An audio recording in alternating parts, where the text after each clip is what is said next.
Dizem que o amor de mãe é incondicional, mas e quando seu filho te envia veneno disfarçado de cuidado? Minhas mãos não param de tremer desde que abri aquela caixa de bombons. Os resultados do laboratório ainda estão pesando como chumbo na minha bolsa, a prova de que meu próprio filho me queria morta. Hoje, eu vou contar algo que nunca pensei que compartilharia. E se por um segundo sequer isso soar familiar para você, eu só peço que curta este vídeo e se inscreva. Isso vai me ajudar a continuar abrindo meu coração. Eu tenho 73 anos e moro num apartamento apertado de um quarto no terceiro andar de um prédio antigo na Bela Vista, em São Paulo. O elevador quebrou há 3 meses e ninguém se deu ao trabalho de consertar. Então, toda manhã, eu subo essas escadas com as compras. A roupa suja e o peso da decepção que fica mais pesado a cada ano. Meus joelhos rangem como tábuas velhas do assoalho, e minhas costas doem de dormir num colchão que já deveria ter sido trocado há anos. O papel de parede da minha cozinha está descascando nos cantos, as flores amarelas desbotadas para algo que mais parece mancha de cigarro. Eu faço meu café na mesma caneca lascada que uso há 15 anos, aquela com a rachadura na alça que às vezes corta meu dedo se não tomo cuidado. O vapor sobe e embaça a janela que dá para a área de serviço, onde a dona Sônia, minha vizinha, pendura suas roupas mesmo no inverno. Toda manhã eu checo meu celular esperando uma mensagem do Marcos, meu filho. Às vezes não há nada. Às vezes, há um pedido de dinheiro digitado rapidamente, sem cumprimento, sem calor, apenas números e prazos. Mãe, preciso de 800 para o aluguel até sexta. É assim que o amor chega para mim agora, em forma de exigências e desespero. Mas naquela terça-feira de novembro, havia algo diferente esperando do lado de fora da minha porta. Uma caixa de papelão marrom, amassada nos cantos, com meu nome escrito na caligrafia familiar do Marcos. As letras inclinadas, como sempre ficavam quando ele estava com pressa, do jeito que ele escrevia os cartões de agradecimento para a avó dele quando tinha 12 anos, e eu ficava em pé ao lado dele, garantindo que ele os terminasse. Meu coração deu um pulo. O Marcos não mandava mais presentes.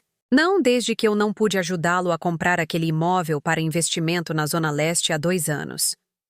Eu disse a ele que já tinha feito um segundo empréstimo usando este lugar como garantia para ajudá-lo durante o divórcio, e que eu simplesmente não podia mais.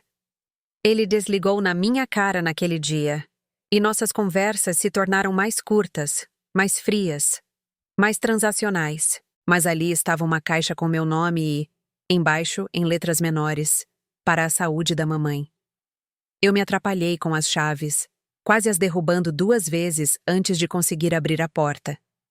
Lá dentro, sentei-me à minha pequena mesa da cozinha, aquela que balança porque uma das pernas é mais curta que as outras, e abri o pacote com cuidado. Dentro havia bombons. Bombons de chocolate amargo numa caixa chique, do tipo que eu costumava comprar para mim mesma quando trabalhava numa loja de departamentos e tinha um dinheirinho extra todo mês. Mas debaixo dos bombons, embrulhados em papel de seda, havia frascos. Pequenos frascos marrons com rótulos brancos, do tipo que se vê em lojas de produtos naturais. Nos rótulos dizia: complexo multivitamínico, premium e suporte avançado para articulações. Segurei um dos frascos contra a luz que entrava pela janela da minha cozinha. As cápsulas dentro eram de uma cor marrom turva, não o laranja ou amarelo vivo que eu estava acostumada a ver em vitaminas. Elas chacoalhavam soltas quando eu agitava o frasco, e havia algo no som que me revirava o estômago. Mas eu disse a mim mesma que estava sendo boba. O Marcos finalmente tinha pensado em mim. Finalmente se lembrou de que eu vinha reclamando da minha artrite, de como me sentia cansada o tempo todo. O bilhete era breve, escrito num pedaço de papel rasgado do que parecia ser uma lista de compras. Mãe, isso vai ajudar com a sua dor nas juntas e com a energia. Tome 2 no café da manhã todos os dias. Com amor, Marcos.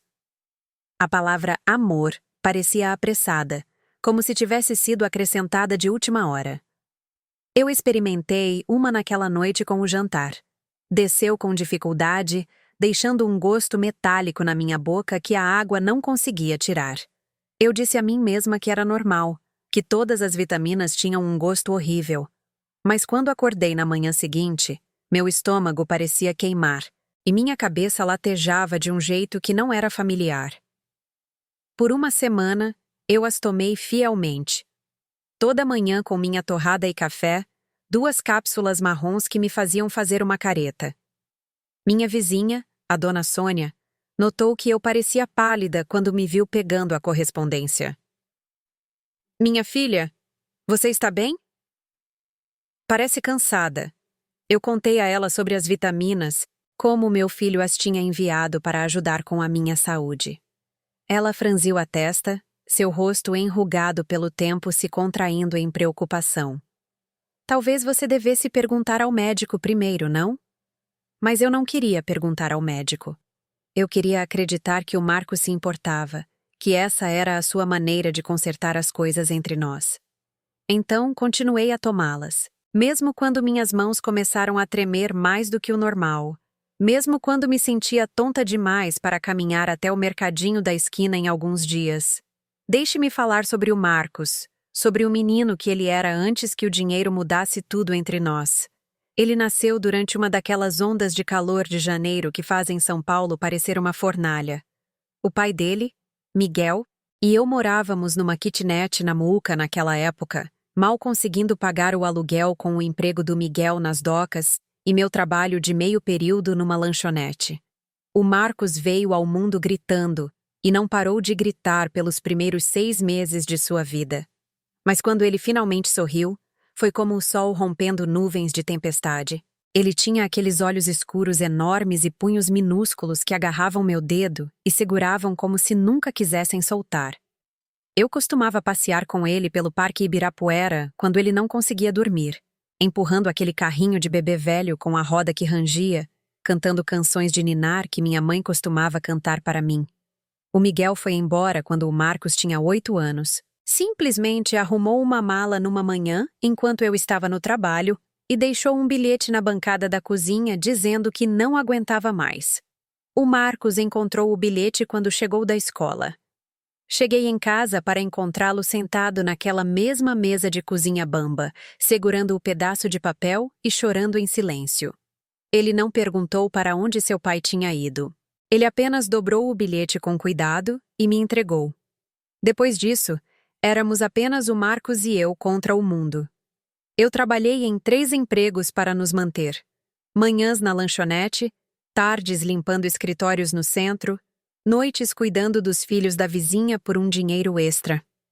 O Marcos aprendeu a fazer seu próprio café da manhã, a ir para a escola sozinho, a fazer sua lição de casa sozinho naquela mesa de cozinha enquanto eu desabava no sofá entre os turnos. Mas nós éramos um time naquela época. Ele guardava para mim as melhores partes do seu lanche, um biscoito ou uma maçã, embrulhados num guardanapo em sua mochila. Quando eu chegava em casa exausta, ele fazia chá para mim na minha caneca lascada e me contava sobre seu dia. Nós assistíamos a filmes antigos juntos nas noites de sexta-feira, dividindo uma tigela de pipoca e sonhando com o dia em que nossa sorte mudaria. Eu sacrifiquei tudo pelo futuro daquele menino. Quando ele foi aceito na faculdade, peguei empréstimos que sabia que nunca conseguiria pagar. Vendi as joias da minha mãe, a única coisa de valor que eu possuía, para ajudar a pagar seus livros didáticos. Quando ele quis estudar no exterior por um semestre, trabalhei em turnos duplos por 6 meses para lhe enviar dinheiro. Mãe, você é a melhor, ele costumava dizer, me abraçando forte quando eu lhe entregava outro cheque. Eu vou te pagar de volta um dia, eu prometo. Eu vou te compensar por tudo. E eu acreditava nele porque queria acreditar, porque a esperança de uma mãe às vezes é mais forte que o bom senso. Depois da faculdade, o Marcos conseguiu um emprego no mercado financeiro. Nada chique no começo, apenas um cargo de nível básico numa pequena firma na Faria Lima. Mas de repente ele estava usando ternos caros e falando sobre investimentos, sobre ações, sobre fazer sua fortuna no mercado. Ele se mudou para um apartamento bacana na cidade, começou a namorar uma mulher que trabalhava no setor imobiliário e usava bolsas de grife. Foi quando os pedidos começaram. Não mais por pequenas quantias, mas por dinheiro sério. Mãe, Eu tenho essa oportunidade de investir em criptomoedas, mas preciso de 5.000 para começar. Mãe, a Beatriz e eu queremos dar uma entrada num apartamento, mas estamos um pouco aquém do valor da entrada. Mãe, meu carro foi apreendido e preciso de ajuda para recuperá-lo. Todas as vezes, eu encontrava uma maneira. Eu peguei um empréstimo com o apartamento como garantia, o mesmo apartamento em que vivi por 20 anos, a única coisa estável que o Marcos e eu já tivemos.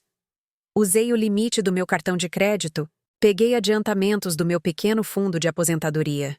Eu dizia a mim mesma que era um investimento no futuro dele, no nosso futuro juntos. Ele ia ficar rico um dia e cuidaria de mim da mesma forma que eu cuidei dele. Mas as promessas começaram a vir com condições. Mãe, não posso te ligar toda semana como antes. Estou muito ocupado com o trabalho. Mãe, talvez você não devesse vir para o jantar de família neste domingo. Os pais da Beatriz vêm e pode ser estranho. Mãe, não preciso mais que você lave minha roupa quando eu visito. Eu mesmo cuido disso. A distância cresceu lentamente, como uma rachadura fina numa parede que você não percebe até que tudo desmorona. As ligações se tornaram mensagens de texto. As mensagens de texto se tornaram silêncio. As visitas se tornaram raras, depois mais raras, depois quase inexistentes. O Marcos se casou com a Beatriz numa pequena cerimônia em Angra dos Reis. Fiquei sabendo por um post no Facebook, uma foto deles se beijando na praia com a legenda Senhor e Senhora Almeida. Fiquei olhando para aquela foto por 1 hora, tentando entender como meu filho poderia se casar sem me contar, sem me convidar, sem sequer me querer lá. Quando liguei para ele, chorando, ele ficou irritado em vez de arrependido. Mãe, foi só uma coisinha, só a família. E eu, sou o quê? Perguntei. Você é minha mãe, mas a família da Beatriz é diferente. Eles têm expectativas diferentes. Expectativas diferentes. Essa frase ficou comigo por meses. Eu a revirava em minha mente como uma pedra, tentando entender o que significava. Significava que eles esperavam que as mães fossem quietas, invisíveis, pouco exigentes? Significava que eu tinha feito algo errado ao trabalhar em 3 empregos para sustentá-lo, ao usar minha casa como garantia para seus sonhos? O nascimento da filha deles, a Clara, deveria ter nos aproximado. Pensei que talvez ser avô lembraria ao Marcos o que significava família. O ajudaria a entender por que eu tinha sacrificado tanto por ele. Quando soube que a Beatriz estava grávida, comecei a tricotar mantinhas, a economizar dinheiro para um berço, a me imaginar como a avó que cuidaria, mimaria e amaria incondicionalmente. Mas quando a Clara nasceu, fiquei sabendo por outro post no Facebook. Uma foto no hospital da Beatriz segurando um pequeno embrulho rosa, com o Marcos sorrindo ao lado dela. Bem-vinda ao mundo, Clara Maria Almeida, dizia a legenda. A menina mais linda do mundo. Liguei para o hospital e pedi para ser transferida para o quarto da Beatriz. O Marcos atendeu o telefone e quando ouvi o cansaço em sua voz, meu coração amoleceu. Marcos, querido, parabéns! Estou tão orgulhosa de você. Posso ir visitar? Tenho presentes para a Clara e adoraria ajudar no que for preciso. Houve uma longa pausa. Ao fundo, eu podia ouvir a Beatriz conversando com as enfermeiras, o bip das máquinas do hospital, os sons comuns do início de uma nova vida. Mãe, disse o Marcos finalmente, agora não é um bom momento. A Beatriz está cansada e os pais dela estão aqui. Talvez em algumas semanas. Algumas semanas se transformaram em alguns meses. Quando finalmente conheci a Clara, ela já estava sentada, já sorrindo, já com 6 meses de vida que eu tinha perdido. O Marcos e a Beatriz a trouxeram ao meu apartamento num domingo à tarde, e eu pude ver a Beatriz olhando ao redor com desaprovação mal disfarçada. O papel de parede descascando, a mesa bamba, o apartamento apertado onde eu criei o marido dela de repente pareciam surrados e embaraçosos através dos olhos dela. A Clara era linda, com os olhos escuros do Marcos e os traços delicados da Beatriz. Ela me deixou segurá-la por exatos 10 minutos antes de começar a resmungar, e a Beatriz rapidamente a pegou de volta. Ela não está acostumada com pessoas novas, explicou a Beatriz. Embora eu tenha notado que a Clara tinha ficado perfeitamente contente com o caixa do supermercado e o carteiro no caminho. Aquela visita durou 1 hora. O Marcos passou a maior parte do tempo no celular, atendendo ligações de trabalho, embora fosse domingo.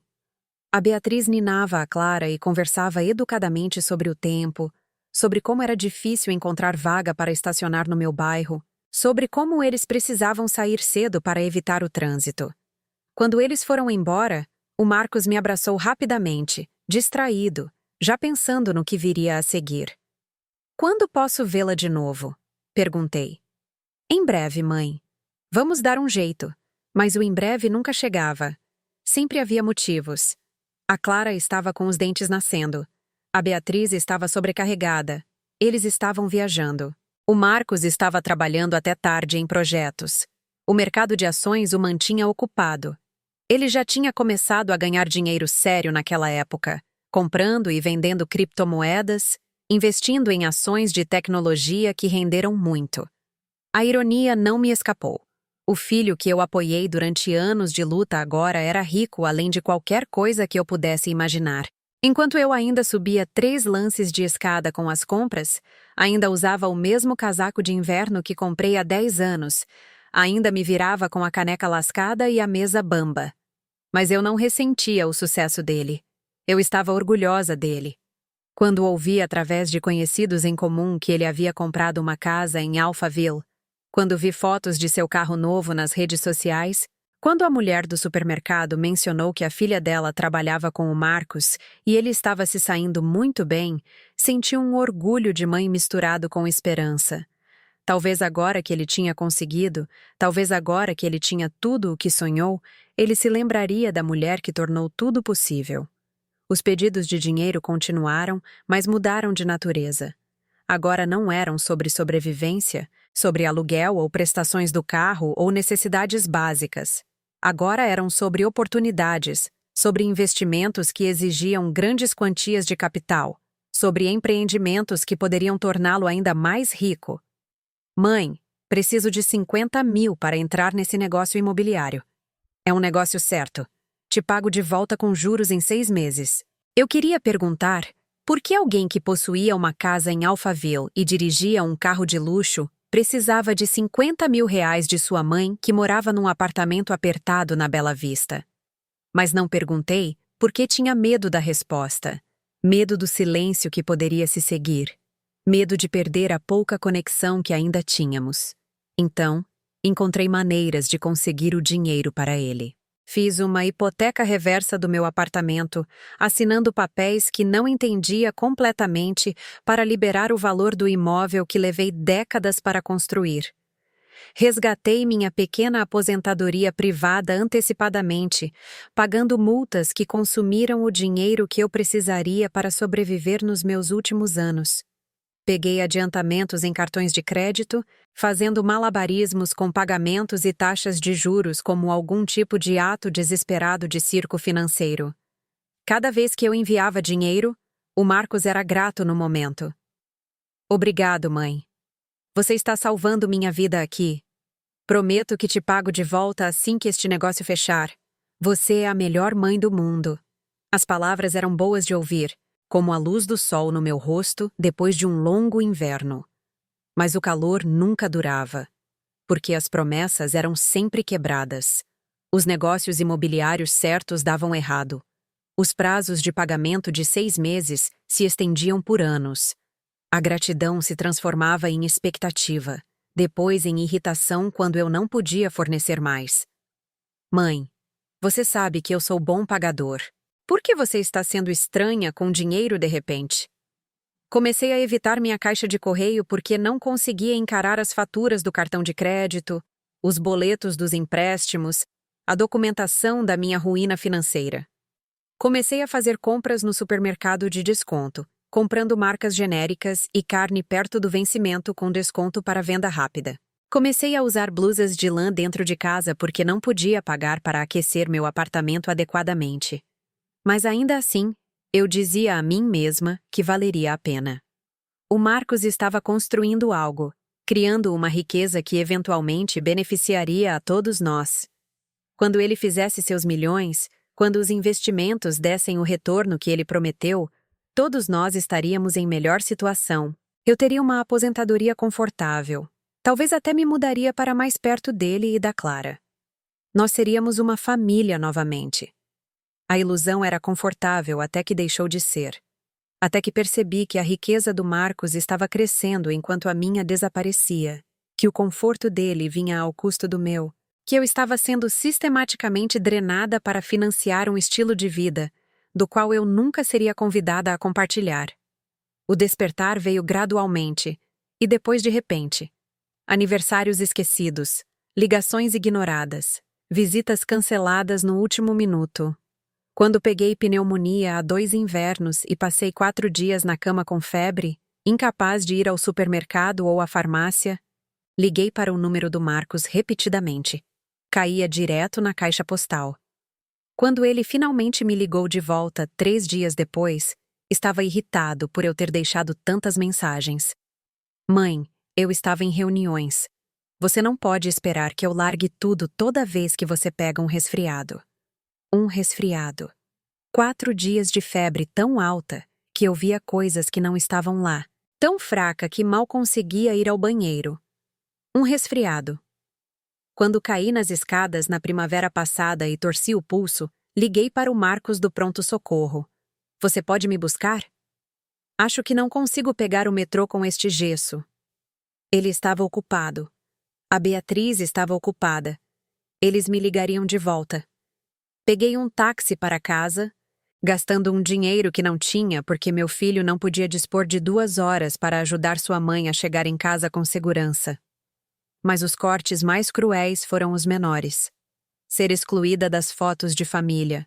Ficar sabendo das férias da família pelas redes sociais. Ouvir a Clara chamar a sogra do Marcos de vovó enquanto eu continuava sendo a Dona Vera, ou às vezes apenas a mãe do Marcos. A mãe da Beatriz, a Patrícia, morava numa bela casa em Campinas e nunca havia trabalhado um dia na vida. Seu marido tinha sido um advogado de sucesso e ela passava sua aposentadoria cuidando do jardim, organizando clubes do livro e fazendo aulas de arte. Quando a Clara ficava com a Patrícia, havia fotos, fazendo biscoitos, lendo histórias, brincando em jardins que pareciam saídos de uma revista. Quando a Clara ficava comigo, o que era raro, não havia fotos. Meu apartamento não era fotogênico o suficiente para as redes sociais. Minhas atividades não eram interessantes o suficiente para documentar. Eu era a babá de emergência, o último recurso, a avó que você ligava quando outros planos davam errado. A Clara me amava, no entanto. Eu podia ver isso em seus olhos quando ela olhava para mim, na maneira como ela estendia os braços para mim quando ficava cansada ou com medo. Ela era o único ponto de luz no meu mundo cada vez mais escuro. A única pessoa na nova vida do meu filho que parecia genuinamente gostar da minha companhia. Me conta como o papai era quando era pequeno, ela dizia, se aninhando ao meu lado no meu pequeno sofá. E eu contava a ela histórias sobre o Marcos quando menino. Sobre a vez que ele tentou me fazer café da manhã na cama e queimou a torrada tão feio que tivemos que abrir todas as janelas. Sobre como ele costumava cantar músicas inventadas enquanto fazia a lição de casa. A Clara ouvia com os olhos arregalados, como se eu estivesse contando contos de fadas sobre uma pessoa mágica que ela não reconhecia muito bem. O papai cantava músicas? Ela perguntava incrédula. O papai queimava comida? Partia meu coração perceber que o menino alegre e criativo que eu criei havia se tornado um homem que sua própria filha mal conhecia. Mas esses momentos com a Clara eram tempo roubado, alegria emprestada. A Beatriz inevitavelmente encurtava as visitas, alegando que a Clara tinha atividades, ou precisava de sua soneca, ou já estava fora de casa por tempo suficiente. Ela fica superestimulada em ambientes novos, a Beatriz explicava, embora meu apartamento não fosse nada novo para a Clara, e ela parecesse perfeitamente calma em meus braços. Comecei a suspeitar que a Beatriz me via como uma ameaça, como uma competição pelo afeto da Clara. Não uma competição séria, claro. Eu era apenas a avó pobre no apartamento surrado. Mas ainda assim, a Clara se iluminava quando me via de uma forma que poderia ter deixado a Beatriz desconfortável. As crianças têm um jeito de ver através das aparências, de reconhecer o amor em sua forma mais pura. A caixa de bombons chegou numa terça-feira de novembro, quando a primeira onda de frio de verdade estava fazendo minhas juntas doerem mais do que o normal. Eu tinha reclamado da dor da artrite durante uma de minhas cada vez mais raras conversas por telefone com o Marcos, mencionando que não podia mais pagar pelo bom anti-inflamatório, que estava me virando com um analgésico genérico que mal ajudava. Talvez você devesse experimentar algumas vitaminas. Mãe, suplementos naturais podem ajudar. Foi o mais preocupado que ele pareceu com a minha saúde em meses, o mais engajado que ele esteve em qualquer conversa que tivemos. Então, quando a caixa chegou com "Para a saúde da mamãe" escrito em sua caligrafia familiar, senti um lampejo de esperança de que talvez ele ainda se importasse. Talvez estivesse pensando em mim, afinal. Os bombons eram lindos, escuros e brilhantes em sua caixa elegante. Do tipo que eu costumava comprar para mim mesma quando trabalhava naquela grande loja de departamentos durante a época do Natal, e conseguia um desconto de funcionária. Mas foram os frascos de vitaminas que fizeram meu coração inchar.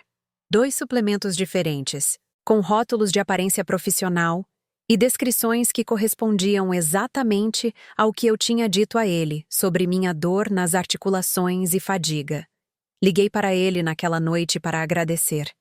Marcos, querido, as vitaminas chegaram hoje. Foi tão atencioso da sua parte. Houve uma pausa, como se ele tivesse esquecido do que eu estava falando. Ah, sim. As vitaminas. Bom, espero que ajudem. Sua voz estava distraída, distante. Eu podia ouvir a Beatriz ao fundo falando sobre reservas para o jantar, sobre alguém chamada Jennifer que estava dando uma festa. Devo tomá-las com comida? Perguntei, tentando estender a conversa, me agarrar a este momento de sua atenção. Tanto faz, mãe. Apenas siga as instruções no frasco. Outra pausa. Olha, preciso ir. Vamos encontrar uns amigos para jantar. A linha ficou muda antes que eu pudesse dizer adeus. Mas ainda assim, eu estava grata. Ele tinha pensado em mim, gasto dinheiro comigo, tentado ajudar com a minha dor. Naquela primeira noite, tomei as vitaminas com o jantar, engolindo as cápsulas marrons com água e ignorando o gosto metálico. Isso era amor, não era? Era o Marcos demonstrando cuidado da única maneira que ele sabia. Os efeitos colaterais começaram quase imediatamente. Minhas mãos tremiam mais do que o normal, dificultando segurar minha caneca de café sem derramar. Meu estômago queimava, especialmente de manhã, como se eu tivesse engolido ácido. Eu me sentia tonta quando me levantava. Tinha que me agarrar à bancada até o mundo parar de girar. Eu dizia a mim mesma que eram reações normais, que meu corpo precisava de tempo para se ajustar aos suplementos. A dona Sônia, minha vizinha de baixo, notou que eu parecia pálida quando me encontrou perto das caixas de correio. Minha filha, você está bem? Parece doente. Só estou cansada, eu disse, embora fosse mais do que cansaço. Era uma fraqueza profunda, uma sensação de que meu corpo estava lentamente se desligando. Meu filho me mandou umas vitaminas para ajudar com a minha artrite. Talvez elas sejam apenas fortes. Dona Sônia franziu a testa. Ela era uma enfermeira aposentada. Trabalhou no Hospital das Clínicas por 30 anos antes de suas costas não aguentarem mais. Que tipo de vitaminas? Você deveria checar com seu médico antes de tomar suplementos novos, especialmente se está se sentindo pior. Mas eu não queria checar com meu médico. Eu queria acreditar que o Marcos se importava o suficiente para pesquisar os suplementos certos para mim, que ele havia gasto tempo pensando na minha saúde e conforto. Eu queria que isso fosse o começo dele se importando novamente, de nós encontrando nosso caminho de volta um para o outro. Então continuei a tomá-las, mesmo com meus sintomas piorando. Mesmo quando comecei a ter dificuldade para caminhar até o mercadinho sem ficar sem fôlego. Mesmo quando minha visão ficou embaçada e meus pensamentos pareciam nublados, como se eu estivesse pensando através de uma névoa espessa. Foi a Clara quem me fez perceber que algo estava seriamente errado. Ela estava me visitando numa tarde de domingo, uma daquelas raras ocasiões em que o Marcos e a Beatriz a traziam por 1 ou 2 horas. Eu estava sentada na minha poltrona, tentando me concentrar num livro de figuras que estávamos lendo juntas, quando as palavras começaram a dançar na página. "Vovó, você está bem?" perguntou a Clara, sua mãozinha tocando meu joelho. Suas mãos estão tremendo. Olhei para baixo e vi que minhas mãos tremiam muito, o livro balançando em meu aperto. "Estou bem, meu anjo. Só um pouco cansada." Mas a Clara parecia preocupada, seu rosto de 4 anos franzido com uma preocupação que não deveria pertencer a alguém tão jovem. "Talvez você devesse ir ao médico, vovó. É o que a mamãe diz quando não me sinto bem." A Beatriz ouviu e entrou na sala, sua expressão mudando de indiferença educada para preocupação. Não preocupação por mim, exatamente, mas preocupação de que algo pudesse estar errado na frente da Clara. "Você está se sentindo bem? Você parece muito pálida." Eu queria contar a ela sobre as vitaminas, sobre como eu estava me sentindo pior desde que comecei a tomá-las. Mas eu também não queria reclamar do presente do Marcos. Não queria parecer ingrata pelo único gesto de cuidado que ele havia me mostrado em meses. "Estou bem. Apenas me ajustando a alguns suplementos novos." As sobrancelhas da Beatriz se ergueram. "Que tipo de suplementos?" "O Marcos não mencionou nada sobre te enviar vitaminas." As palavras me atingiram como um golpe físico. O Marcos não tinha mencionado. Nem para sua esposa, nem para a mãe de sua filha, nem para a pessoa que compartilhava sua cama, seus pensamentos e seus planos para o futuro.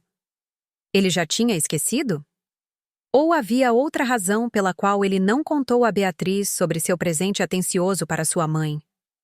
Murmurei algo sobre suplementos para as articulações e mudei de assunto, mas a semente da dúvida havia sido plantada.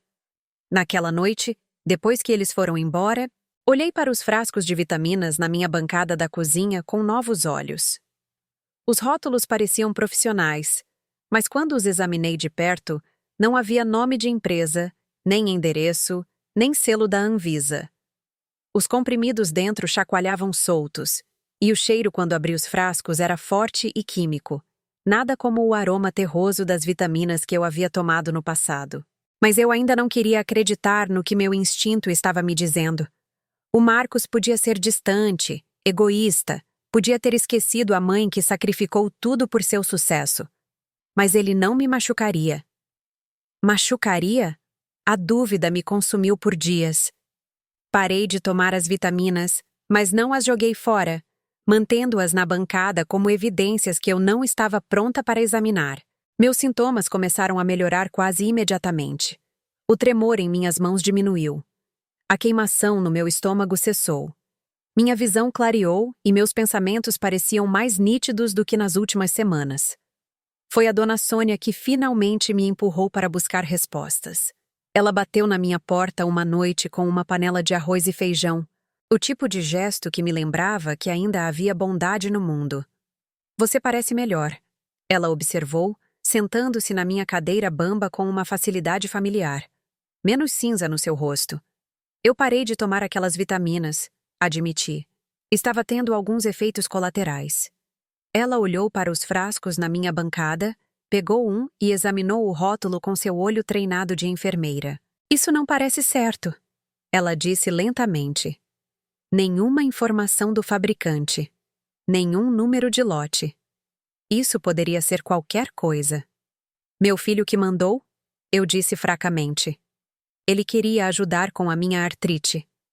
Dona Sônia me deu um longo olhar, do tipo que vê através de desculpas e auto-engano. "Minha filha, quando algo não parece certo, Você tem que confiar nos seus instintos, mesmo quando dói. Especialmente quando dói. Naquela noite, fiquei na cama olhando para o teto, minha mente correndo por possibilidades que eu não queria considerar.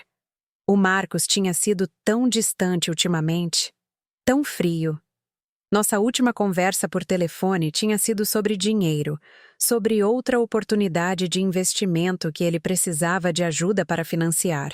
Quando eu disse a ele que não podia pegar outro empréstimo com meu apartamento, que não tinha mais nada para dar, sua voz ficou ríspida e zangada. Tudo bem, mãe. Acho que agora sei qual é o meu lugar com você. Ele desligou sem dizer adeus, e eu não tive notícias dele desde então. Então, uma semana depois, as vitaminas chegaram. Na manhã seguinte, fiz algo que nunca pensei que faria. Peguei os frascos de vitaminas e peguei o metrô para o centro, para um laboratório particular que encontrei online. A técnica era jovem e gentil, talvez da idade da Clara se a Clara fosse adulta.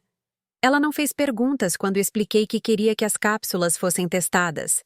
Apenas assentiu profissionalmente e explicou o processo. Podemos testar para metais pesados, toxinas, compostos farmacêuticos, ela disse. Com o que você está preocupada? Eu não sei, eu disse honestamente. É isso que me assusta. A espera pelos resultados foram os 5 dias mais longos da minha vida. Tentei seguir minha rotina normal, mas nada parecia normal. Toda vez que meu telefone tocava, eu esperava que fosse o Marcos ligando para saber como eu estava, para perguntar como as vitaminas estavam funcionando, para provar que ele as enviou por amor e preocupação. Mas o telefone ficou em silêncio, exceto pelas empresas de cartão de crédito ligando sobre pagamentos atrasados. Quando o laboratório ligou, eu estava sentada à mesa da minha cozinha comendo um almoço de bolachas de água e sal e pasta de amendoim, tentando fazer as compras durarem até minha próxima aposentadoria. Dona Vera? Temos os resultados dos seus exames. A senhora pode vir hoje para discuti-los? O tom da voz da técnica me disse tudo o que eu precisava saber. Você não pede para alguém vir com urgência para discutir boas notícias. No laboratório, a mesma jovem que havia coletado minhas amostras sentou-se à minha frente com uma pasta cheia de papéis e uma expressão de choque mal contido. Dona Vera, preciso perguntar. Onde a senhora conseguiu essas cápsulas? Meu filho as enviou, eu disse. Minha voz mal um sussurro. Ela abriu a pasta e me mostrou gráficos e tabelas que poderiam muito bem estar escritos em uma língua estrangeira. Essas cápsulas contêm níveis perigosamente altos de metais pesados, chumbo, mercúrio, cádmio e também vários produtos químicos industriais que não deveriam estar em nenhum tipo de suplemento. Se a senhora tivesse continuado a tomá-las regularmente, poderia ter sofrido danos permanentes nos órgãos ou coisa pior. A sala começou a girar. Agarrei a borda da cadeira para não cair. Você tem certeza? Poderia ter havido algum tipo de erro? Fizemos os testes 2 vezes para ter certeza. Dona Vera, isso não são vitaminas. Não sei o que são, mas são tóxicas. Potencialmente letais nas concentrações certas. Não me lembro da viagem de metrô para casa. Não me lembro de subir os 3 lances de escada para o meu apartamento. Não me lembro de me sentar à mesa da minha cozinha. Mas me lembro do momento em que o peso total do que ela disse me atingiu como um golpe físico. Meu filho tinha me enviado veneno. Não por acidente. Não por causa de algum erro de fabricação ou frascos mal rotulados. Aquelas cápsulas foram deliberadamente preenchidas com substâncias que me matariam lentamente se eu continuasse a tomá-las. Os bombons foram uma fachada, uma maneira de fazer o pacote parecer um presente, em vez do que realmente era.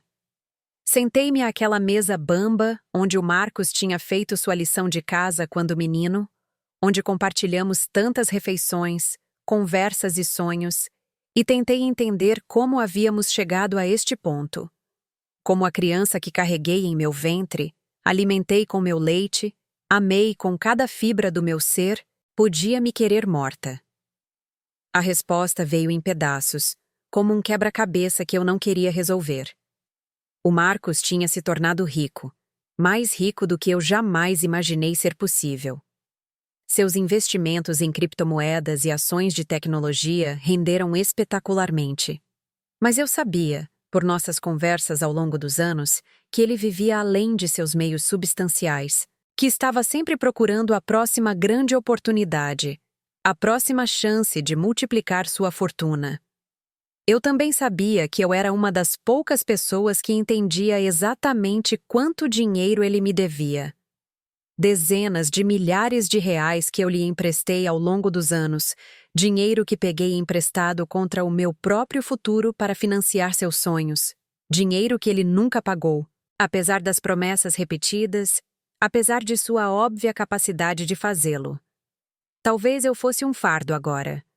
Talvez minha pobreza fosse embaraçosa para ele em sua nova vida com a Beatriz e sua família rica. Talvez a ideia de me sustentar na velhice fosse mais do que ele queria suportar.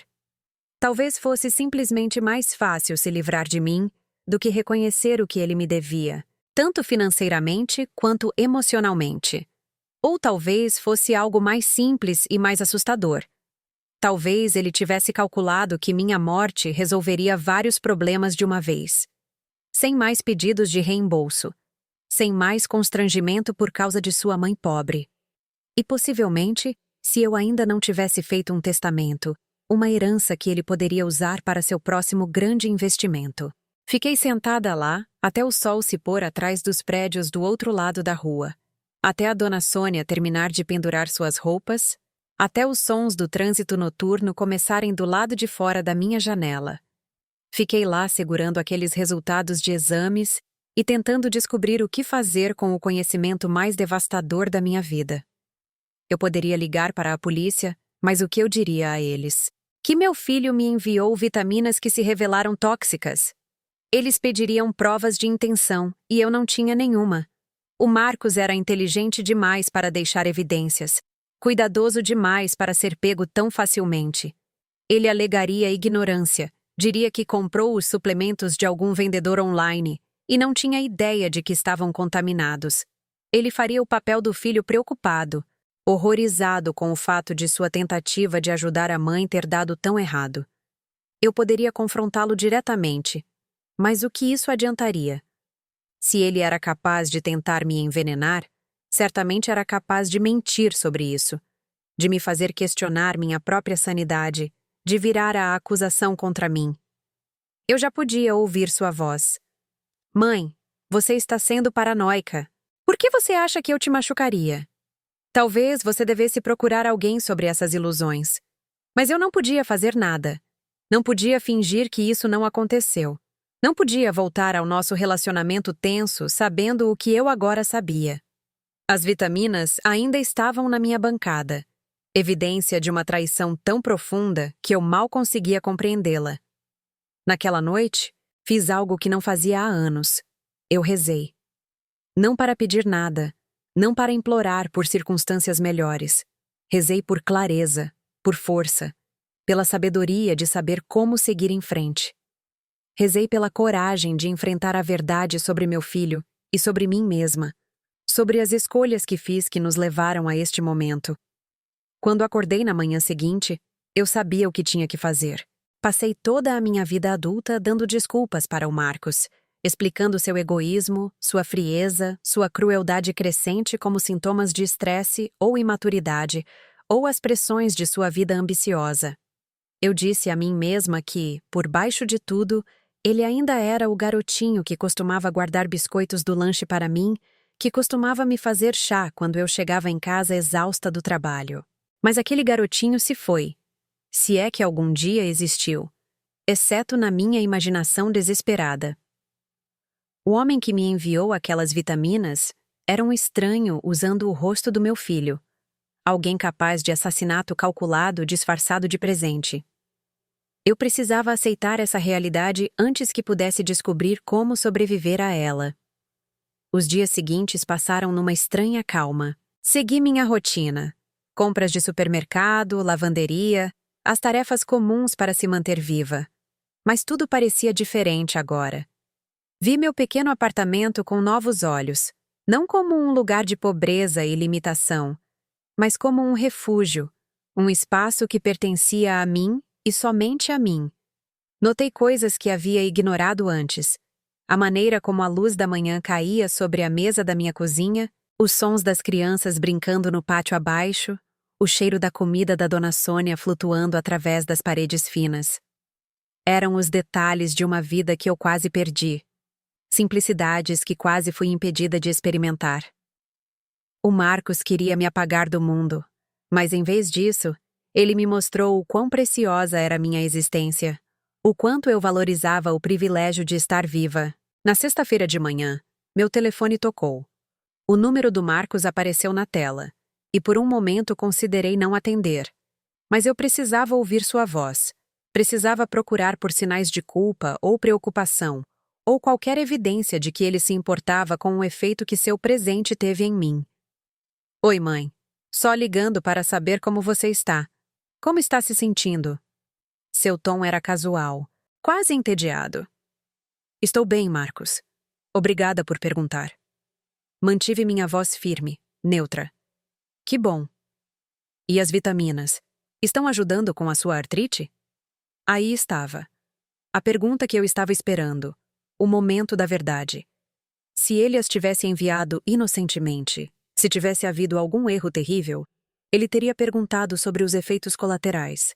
Teria querido saber detalhes sobre minha experiência com elas. Em vez disso, ele perguntou se elas estavam ajudando, como se esperasse que elas resolvessem meus problemas permanentemente. Parei de tomá-las, eu disse. Elas estavam me fazendo sentir pior. Uma pausa. Pior como? Tonta. Com náuseas. Mãos trêmulas.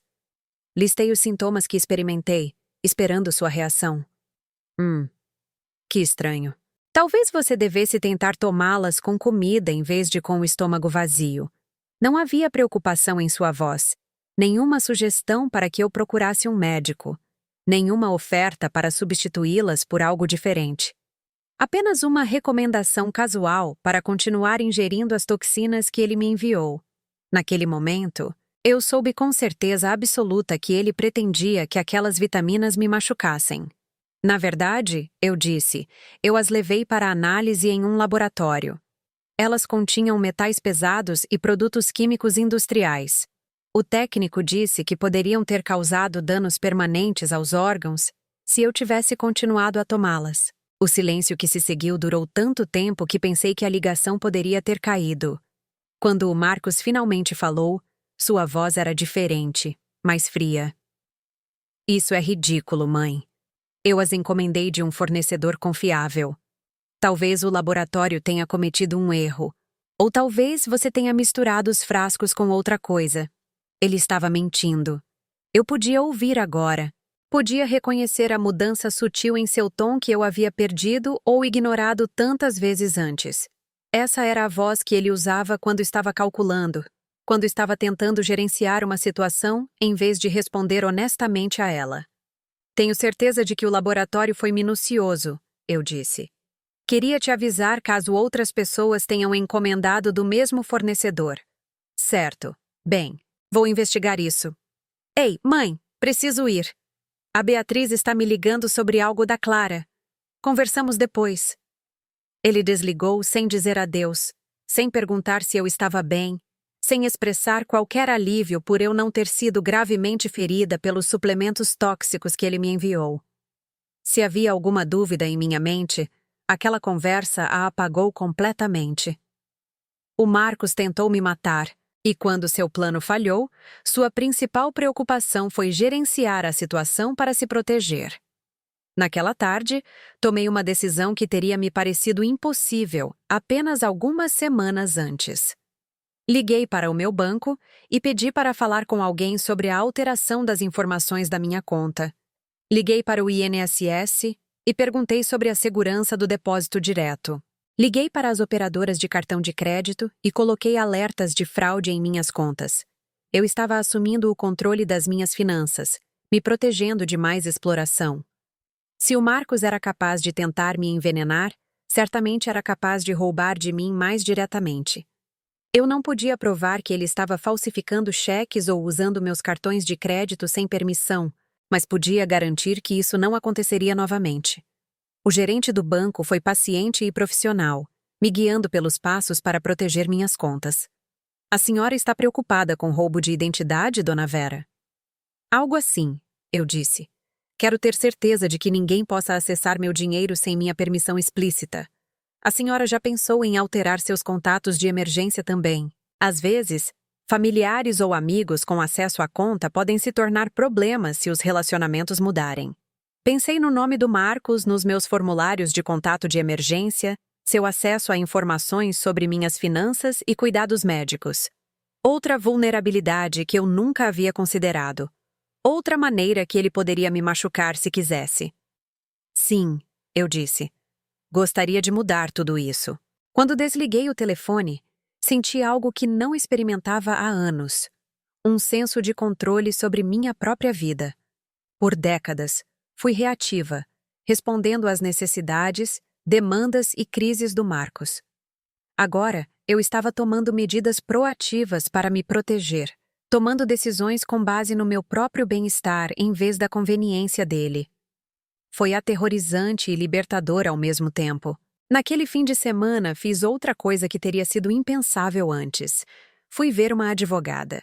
Não uma advogada chique da Faria Lima em um terno caro, mas uma advogada de um núcleo de assistência jurídica que trabalhava com idosos e pessoas de baixa renda. Seu escritório ficava em um sobrado adaptado na Vila Madalena, e a sala de espera cheirava a café e parecia a sala de estar da avó de alguém. A doutora Juliana Santos era mais jovem que o Marcos, mas mais velha que a Clara, com olhos gentis e um jeito de falar direto. Ela ouviu enquanto eu contava sobre as vitaminas, sobre os exames de laboratório, sobre minhas suspeitas em relação às intenções do Marcos. A senhora quer prestar queixa? Ela perguntou quando terminei. Pensei nisso, no drama, na publicidade e na destruição familiar que se seguiriam. Sobre a Clara crescendo sabendo que seu pai tentou matar sua avó. Sobre a Beatriz e a Patrícia e toda a teia complicada de relacionamentos que seria desfeita. Eu não sei, eu disse honestamente. Eu quero estar segura. Quero me proteger. Mas não sei se quero destruir o que resta da minha família. Juliana assentiu compreensiva. Podemos tomar medidas para protegê-la legalmente sem necessariamente buscar acusações criminais. Podemos documentar o que aconteceu, obter medidas protetivas se necessário, garantir que seu testamento e diretivas médicas excluam qualquer pessoa que possa não ter seus melhores interesses em mente. Na hora seguinte, ela me ajudou a entender minhas opções. Eu poderia mudar meu testamento, removendo o Marcos como beneficiário e inventariante. Poderia atualizar minha procuração para cuidados de saúde, garantindo que ele não teria voz em meus cuidados se eu ficasse incapacitada. Poderia documentar oficialmente o incidente das vitaminas, criando um registro legal sem apresentar queixa. Dona Vera, disse Juliana ao final de nossa reunião, a senhora não precisa decidir tudo hoje. Mas deve saber que o que seu filho fez, se suas suspeitas estiverem corretas, é tentativa de homicídio. No mínimo, é abuso de idosos. A senhora tem direitos e tem opções. Voltando para a casa de seu escritório, senti algo mudando dentro de mim. Pela primeira vez em anos, talvez décadas, eu estava pensando no meu futuro em termos do que eu queria, em vez do que o Marcos precisava. Eu estava considerando o meu próprio bem-estar como uma prioridade, em vez de um pensamento tardio. Foi ao mesmo tempo emocionante e aterrorizante. Naquela noite, liguei para a dona Sônia e perguntei se ela queria jantar comigo. Não porque eu precisasse de algo, não porque estivesse em crise, mas simplesmente porque eu gostava da companhia dela e queria compartilhar uma refeição com alguém que me tratava com gentileza e respeito. Cozinhamos juntas na minha pequena cozinha, ela trazendo temperos e técnicas que fizeram meus ingredientes simples terem gosto de celebração. Conversamos sobre nossos filhos, sobre o tempo, sobre as mudanças no bairro ao longo dos anos. Mas principalmente, conversamos sobre nós mesmas, sobre nossos sonhos e decepções, sobre as mulheres que fomos e as mulheres que estávamos nos tornando. Você parece diferente, observou a dona Sônia enquanto lavávamos a louça juntas. Mais forte, de alguma forma. Estou aprendendo a cuidar de mim mesma, eu disse. É mais difícil do que eu pensava, mas também mais fácil. Ela riu, um som cheio de compreensão. Eu sei o que você quer dizer. Quando meu filho se mudou para o Nordeste e parou de ligar, chorei por meses. Pensei que minha vida tinha acabado. Mas então comecei a fazer coisas que sempre quis fazer, mas nunca tive tempo. Aprendi a pintar. Entrei para um clube do livro. Descobri que gostava de ficar sozinha com meus próprios pensamentos. Você sente falta dele? Perguntei. Todos os dias. Mas não sinto falta de me sentir inútil, de sentir que só importava quando ele precisava de algo. Eu o amo, mas agora também me amo. As duas coisas podem ser verdade. Naquela noite, dormi melhor do que em meses. Sem pesadelos com o Marcos, sem ansiedade por dinheiro ou obrigações familiares. Apenas um sono profundo e tranquilo na minha própria cama, no meu próprio espaço, cercada pelos pequenos confortos que construí para mim mesma ao longo dos anos. Quando acordei na manhã seguinte, tinha uma mensagem de texto da Clara. Era uma foto de um desenho que ela fez, bonecos de palito de mãos dadas sob um arco-íris. O texto dizia: Sinto sua falta, vovó. Quando posso te ver de novo? Meu coração se encheu de alegria e tristeza. A Clara era inocente em tudo isso. Uma criança que me amava simples e puramente. Mas ela também era filha do Marcos, parte de seu sistema familiar, sujeita a seu controle e à influência da Beatriz. Vê-la significaria lidar com eles, e eu não tinha certeza se estava pronta para isso ainda. Mas eu também não estava pronta para desistir dela. A Clara representava o melhor do que a família poderia ser. Amor sem condições, alegria sem custos ocultos, conexão sem manipulação. Respondi: Também sinto sua falta, meu anjo. Nos veremos em breve. Eu te amo. Era uma promessa para ela e para mim mesma.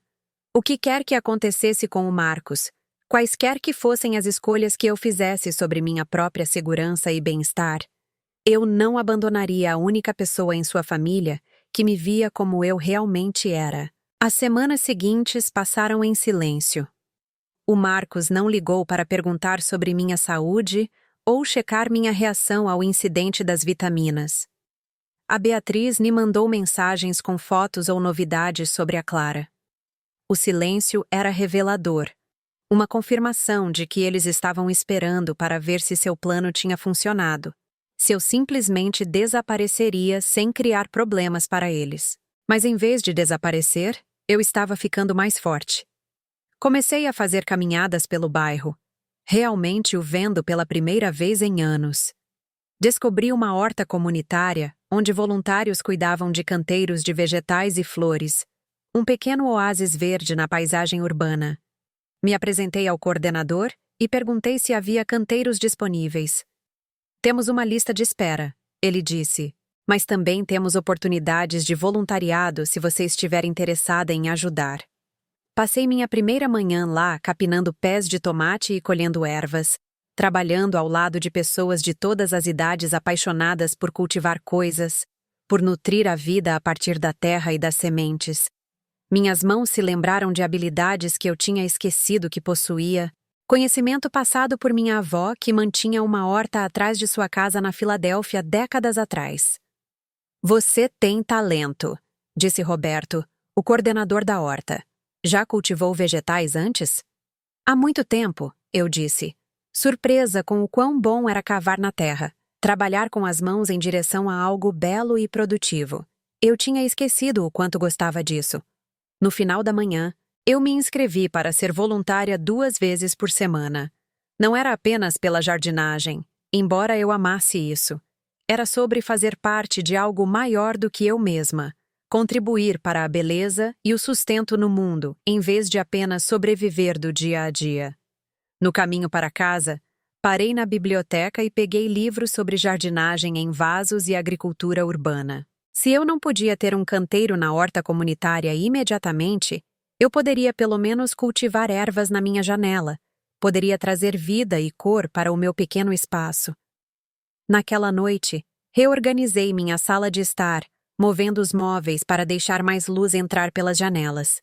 Limpei superfícies que não tocava há meses. Joguei fora revistas e papéis velhos que se acumulavam como sedimentos ao longo dos anos de depressão e derrota. Meu apartamento começou a parecer menos um lugar em que eu estava presa, e mais um lar que eu estava criando. As mudanças foram pequenas, mas significativas. Comprei flores frescas no mercado da esquina. Apenas um pequeno buquê de margaridas que iluminou minha mesa da cozinha. Comecei a cozinhar refeições de verdade novamente, em vez de subsistir com bolachas e pasta de amendoim, redescobrindo o prazer de me alimentar bem. Liguei para velhas amigas com quem perdi o contato durante os anos em que as demandas do Marcos consumiam toda a minha energia emocional. Uma dessas amigas era a Silvia, não a sogra do Marcos, mas minha própria Silvia, uma mulher com quem trabalhei naquela loja de departamentos há 20 anos. Fomos próximas uma vez, nos encontrávamos para tomar café e compartilhar histórias sobre nossos filhos e nossos sonhos. Mas à medida que as necessidades do Marcos se tornaram mais consumidoras, à medida que minha situação financeira se tornava mais desesperadora, eu me afastei de amizades que me lembravam de quem eu costumava ser. Vera. Silvia parecia genuinamente feliz em me ouvir. Eu estava pensando em você na semana passada. Como você está? Conversamos por 1 hora, atualizando sobre filhos e netos, saúde e planos de aposentadoria. Os detalhes comuns de vidas vividas ao longo de décadas. A Silvia estava aposentada agora, vivendo confortavelmente com sua pensão e aposentadoria, fazendo aulas de arte e sendo voluntária em um programa de alfabetização. Sua filha morava perto com 2 adolescentes que a visitavam regularmente e ligavam para a avó só para conversar. Você parece diferente, disse Silvia no final de nossa conversa. Feliz. Não ouvia você parecer feliz há anos. Estou aprendendo a ser feliz, eu disse. É uma habilidade que eu tinha esquecido que possuía. Deveríamos nos encontrar para almoçar, ela sugeriu. Adoraria te ver, saber mais sobre o que você tem feito. Marcamos de nos encontrar na semana seguinte em uma lanchonete na Muca, território neutro onde poderíamos conversar sem o peso das minhas circunstâncias atuais pairando sobre nós. Depois que desliguei, percebi que estava ansiosa por isso, antecipando a reconexão com alguém que se lembrava de mim como mais do que apenas a mãe do Marcos, ou uma fonte de apoio financeiro. Era assim que a recuperação se parecia. Eu estava começando a entender. Não gestos dramáticos ou transformações completas, mas pequenas escolhas diárias para priorizar meu próprio bem-estar, para buscar conexão, beleza e propósito. Era o acúmulo de momentos em que eu me escolhia, em vez de escolher me diminuir para o conforto de outra pessoa. Mas mesmo enquanto redescobria minha própria força, eu sabia que a situação com o Marcos não estava resolvida.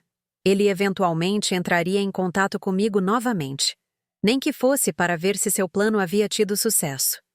E quando isso acontecesse, eu precisaria estar pronta com mais do que apenas empoderamento pessoal. Eu precisaria estar pronta para confrontá-lo com a verdade e me proteger de mais danos. A ligação veio numa manhã de quinta-feira, no início de dezembro. Eu estava tomando café e lendo sobre controle orgânico de pragas para hortas em vasos quando meu telefone tocou. O nome do Marcos apareceu na tela e deixei tocar 3 vezes antes de atender, aproveitando esses momentos para me centrar e lembrar da minha força. Oi, Marcos. Mãe, como você está se sentindo? Melhorou? Sua voz era casual, quase alegre. A voz de alguém que esperava boas notícias.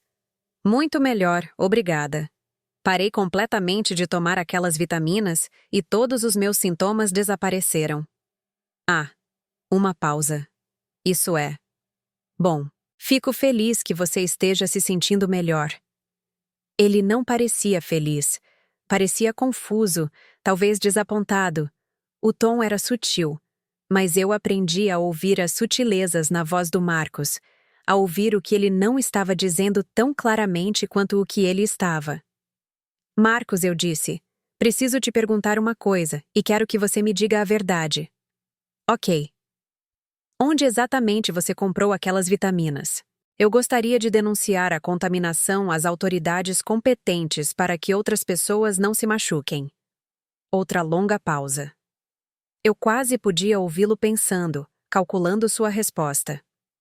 Sabe, mãe, não tenho certeza se me lembro. Eu peço muitas coisas online. Talvez na Amazon? Ou em um daqueles sites de produtos naturais. Terei que verificar meus recibos de e-mail. Era uma resposta razoável, o tipo de resposta que uma pessoa inocente poderia dar. Mas havia algo ensaiado nela, polido demais para alguém que estava genuinamente tentando se lembrar onde havia feito uma compra. Isso seria útil, eu disse. O técnico do laboratório disse que a contaminação era grave o suficiente para ser denunciada à Anvisa. Metais pesados e produtos químicos industriais nem são o tipo de coisa que acaba acidentalmente em cápsulas de vitaminas. O técnico do laboratório? A voz do Marcos ficou ligeiramente mais aguda. Quer dizer que você realmente mandou testá-las? Claro que sim. Quando suplementos te deixam violentamente doente, você descobre o porquê. Mantive meu tom factual, como se essa fosse a resposta mais natural do mundo. Certo.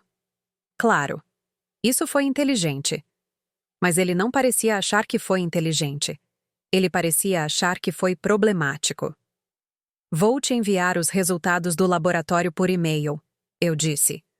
Assim você terá os detalhes técnicos para incluir na sua reclamação para quem quer que você tenha comprado. Não? A resposta foi muito rápida, muito ríspida.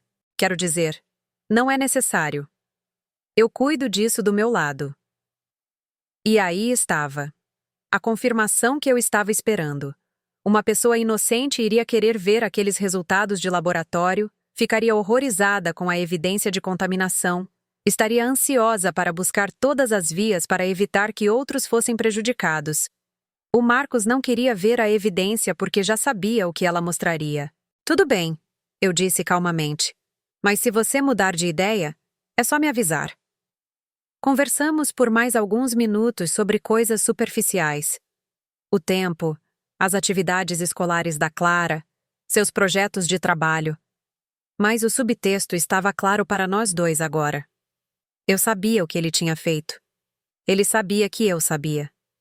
E nós dois estávamos tentando descobrir o que viria a seguir. Depois que desligamos, sentei-me na minha cozinha segurando o telefone e maravilhada com o quão calma eu me sentia.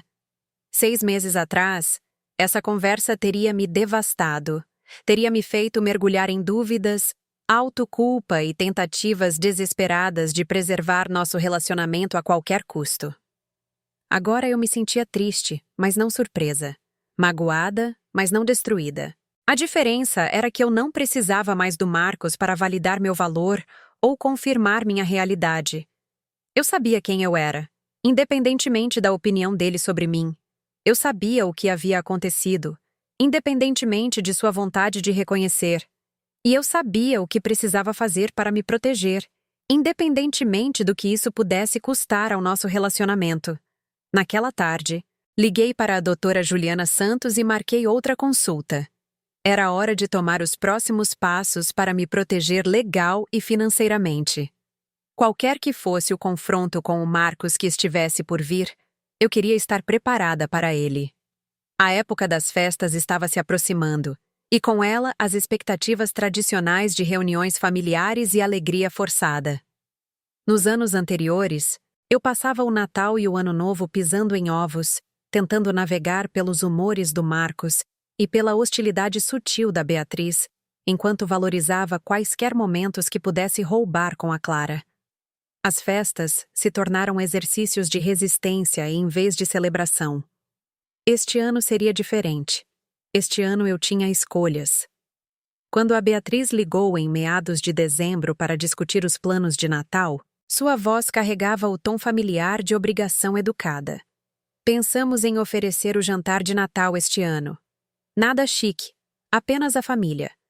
Você consegue vir para Alphaville no dia de Natal? No passado, eu teria dito sim imediatamente, grata por ser incluída, independentemente de quão indesejada eu me sentisse assim que chegasse.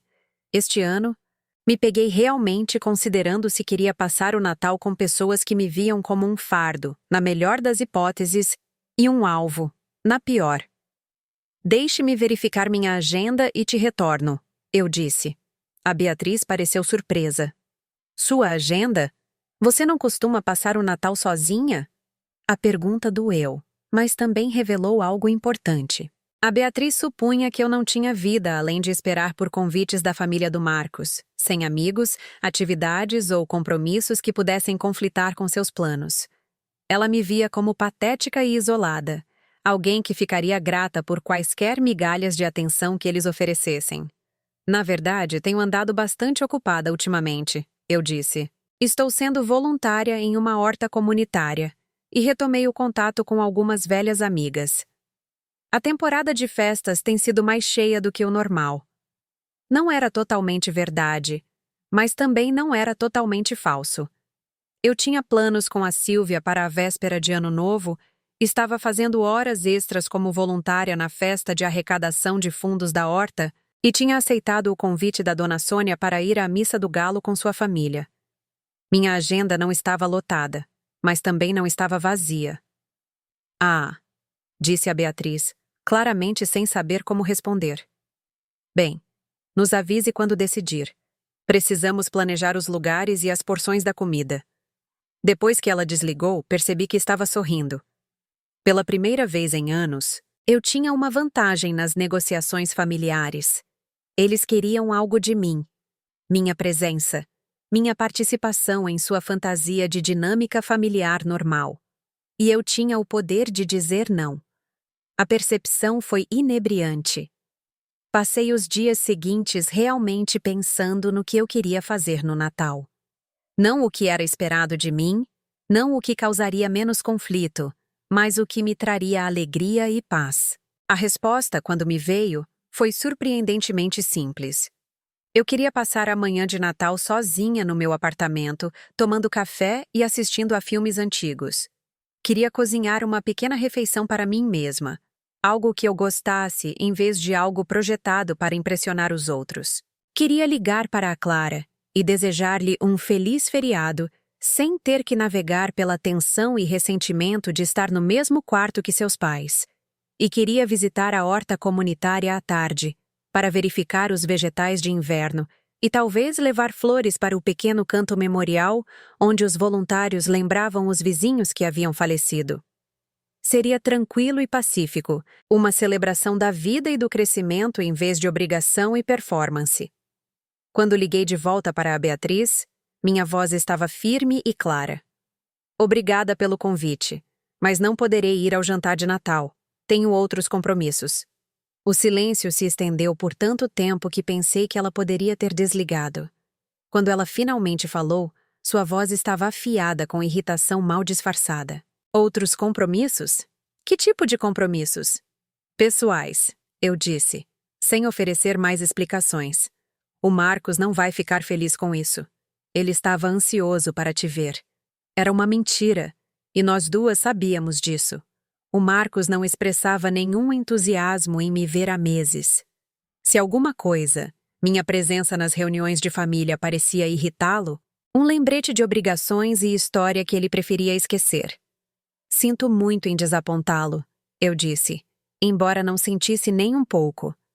Talvez possamos marcar uma visita em outro momento. Depois que desliguei, senti uma onda de emoções. Orgulho por me defender. Excitação por passar o feriado nos meus próprios termos. E sim, tristeza pelas conexões familiares que eu estava escolhendo sacrificar pelo meu próprio bem-estar. Mas a tristeza parecia limpa de alguma forma. Um luto honesto por algo que havia se perdido há muito tempo, em vez de um apego desesperado a algo que nunca existiu de verdade. A manhã de Natal foi tudo o que eu esperava que fosse. Acordei naturalmente, sem despertador. E fiz café na minha caneca favorita. A rachada que às vezes cortava meu dedo, mas que esteve comigo por tantas manhãs ao longo dos anos. Assistia a Natal Branco na minha pequena televisão, lembrando como minha mãe costumava chorar durante a cena final, quando os personagens encontravam o caminho de volta um para o outro. Cozinhei para mim um pequeno peito de peru e purê de batatas de verdade, do tipo que leva uma eternidade para descascar e preparar, mas não tem nada a ver com a versão instantânea com a qual eu vinha subsistindo. Coloquei a mesa com minha louça boa, aquela que eu estava guardando para visitas que nunca vinham, e comi devagar, saboreando cada mordida. Por volta do meio-dia, a Clara ligou. Sua voz estava brilhante de excitação com seus presentes e seu dia. Mas eu podia ouvir perguntas por baixo de sua tagarelice. Vovó, por que você não veio para o jantar de Natal? O papai disse que você estava ocupada, mas eu senti sua falta. Meu coração se apertou. Esta era a parte mais difícil de me proteger. Saber que minhas escolhas afetavam a Clara, mesmo que ela fosse inocente da crueldade de seus pais. Eu também senti sua falta, meu anjo. Às vezes, os adultos têm que tomar decisões difíceis, mas isso não significa que eu te ame menos. Posso te ver em breve? Talvez no meu aniversário no próximo mês? Vamos ver, Clara. Eu espero que sim. Depois que desligamos, permiti-me chorar. Não as lágrimas desesperadas e sobrecarregadas dos últimos meses, mas um luto limpo pelo relacionamento com minha neta, que estava sendo danificado pelas ações de seu pai e pela minha necessidade de me proteger. Mas mesmo em minha tristeza, eu sabia que tinha feito a escolha certa. Estava aprendendo que o amor às vezes exige limites, que se proteger não é egoísmo quando a alternativa é ser destruído. Naquela tarde, caminhei até a horta comunitária. Estava silenciosa e bonita na luz de inverno. As árvores nuas criando padrões delicados contra o céu cinzento. Levei um pequeno buquê para o canto memorial e passei alguns minutos pensando na dona Helena do andar de cima, que havia morrido na primavera anterior e costumava compartilhar vegetais de seu canteiro com quem quisesse. Obrigada, sussurrei, embora não soubesse exatamente pelo que estava agradecendo. Talvez pelo lembrete de que a vida era finita e preciosa, que cada dia acima da terra era um presente que eu não deveria desperdiçar com pessoas que desejavam que eu estivesse debaixo dela. Enquanto voltava para casa, senti algo que não experimentava há anos. Contentamento. Não felicidade selvagem, não a ausência de todos os problemas, mas um profundo sentimento de estar exatamente onde eu pertencia, vivendo em alinhamento com meus próprios valores e necessidades. Foi o melhor Natal que tive em décadas. O Ano Novo trouxe novos desafios e novas revelações.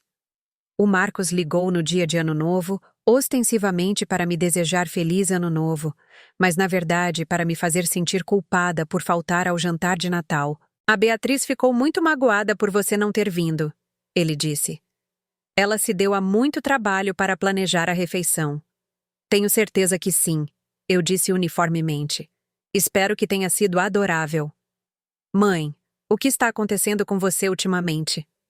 Você parece diferente, distante. Aí estava. A abertura que eu estava esperando. O Marcos me deu a oportunidade perfeita para abordar o que havia acontecido entre nós, para confrontá-lo sobre as vitaminas e sua tentativa de me prejudicar. 6 meses atrás, eu teria recuado, teria encontrado desculpas para evitar o confronto. Mas eu não era a mesma pessoa que era há 6 meses. Marcos, acho que precisamos ter uma conversa honesta sobre nosso relacionamento, sobre as vitaminas que você me enviou e sobre o que você esperava que elas realizassem. O silêncio que se seguiu foi profundo. Eu podia ouvi-lo respirar. Podia imaginá-lo calculando suas opções, tentando decidir se continuava mentindo ou mudava para uma estratégia diferente. Não sei do que você está falando, ele disse finalmente. Eu te enviei vitaminas para ajudar com sua artrite. Sinto muito que elas não te fizeram bem, mas não entendo o que você está insinuando. Não estou insinuando nada, Marcos. Estou afirmando diretamente que as cápsulas que você me enviou continham metais pesados e produtos químicos industriais que poderiam ter me matado se eu tivesse continuado a tomá-las. Os resultados do laboratório foram muito claros sobre isso. Resultados de laboratório. Sua voz estava tensa agora, controlada. Mãe, acho que você pode estar exagerando em... Não estou exagerando, eu interrompi. Estou respondendo apropriadamente a uma tentativa contra a minha vida. E quero saber por quê. O que você esperava ganhar com a minha morte? As palavras pairaram no ar entre nós. Uma vez ditas, não podiam ser retiradas. Havíamos cruzado uma linha do subtexto para o confronto direto, da suspeita para a acusação. Isso é loucura, mãe. Por que eu iria querer te machucar? Você é minha mãe. Não sei por quê, Marcos. É isso que estou te perguntando. É pelo dinheiro que você me deve? É vergonha da minha situação financeira? É simplesmente mais fácil herdar o pouco que eu tenho do que me apoiar à medida que envelheço. Não acredito que estamos tendo essa conversa. Você está falando como se eu fosse algum tipo de criminoso, como se eu fosse capaz de assassinato. Eu te amo, mãe. Eu nunca te machucaria. Mas mesmo enquanto ele dizia as palavras, seu tom o traía.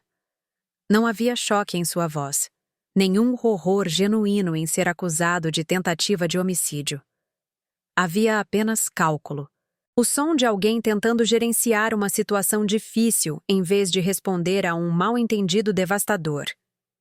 Se você me ama, eu disse, então prove. Mostre-me o recibo de onde você comprou aquelas vitaminas. Dê-me o nome da empresa para que eu possa acompanhar a contaminação. Ajude-me a entender como isso aconteceu se foi realmente um acidente. Eu não tenho mais essa informação. Eu apago a maioria dos meus recibos de e-mail para manter minha caixa de entrada limpa. Era uma mentira fraca, e ele sabia disso. Em uma era em que tudo é digital e pesquisável, em que a Amazon mantém históricos de compras por anos, alegar não ter registro de uma compra recente era implausível. Marcos, eu disse baixinho, eu sei que você tentou me envenenar. Eu sei que não foi um acidente. O que eu não sei é por quê. Ou o que você planeja fazer agora que não deu certo. A admissão ficou entre nós como uma pedra atirada em água parada, as ondulações se espalhando para perturbar tudo o que havíamos cuidadosamente evitado reconhecer. Se é isso que você realmente acredita, disse o Marcos finalmente, então acho que não temos mais nada para conversar. Acho que não. Ele desligou sem dizer adeus, e eu sentei na minha cozinha segurando o telefone e me sentindo estranhamente libertada. A farsa acabou. A dança cuidadosa em torno de verdades difíceis terminou. Nós dois sabíamos onde estávamos agora. Naquela noite, liguei para a doutora Juliana Santos e marquei uma consulta de emergência para a manhã seguinte.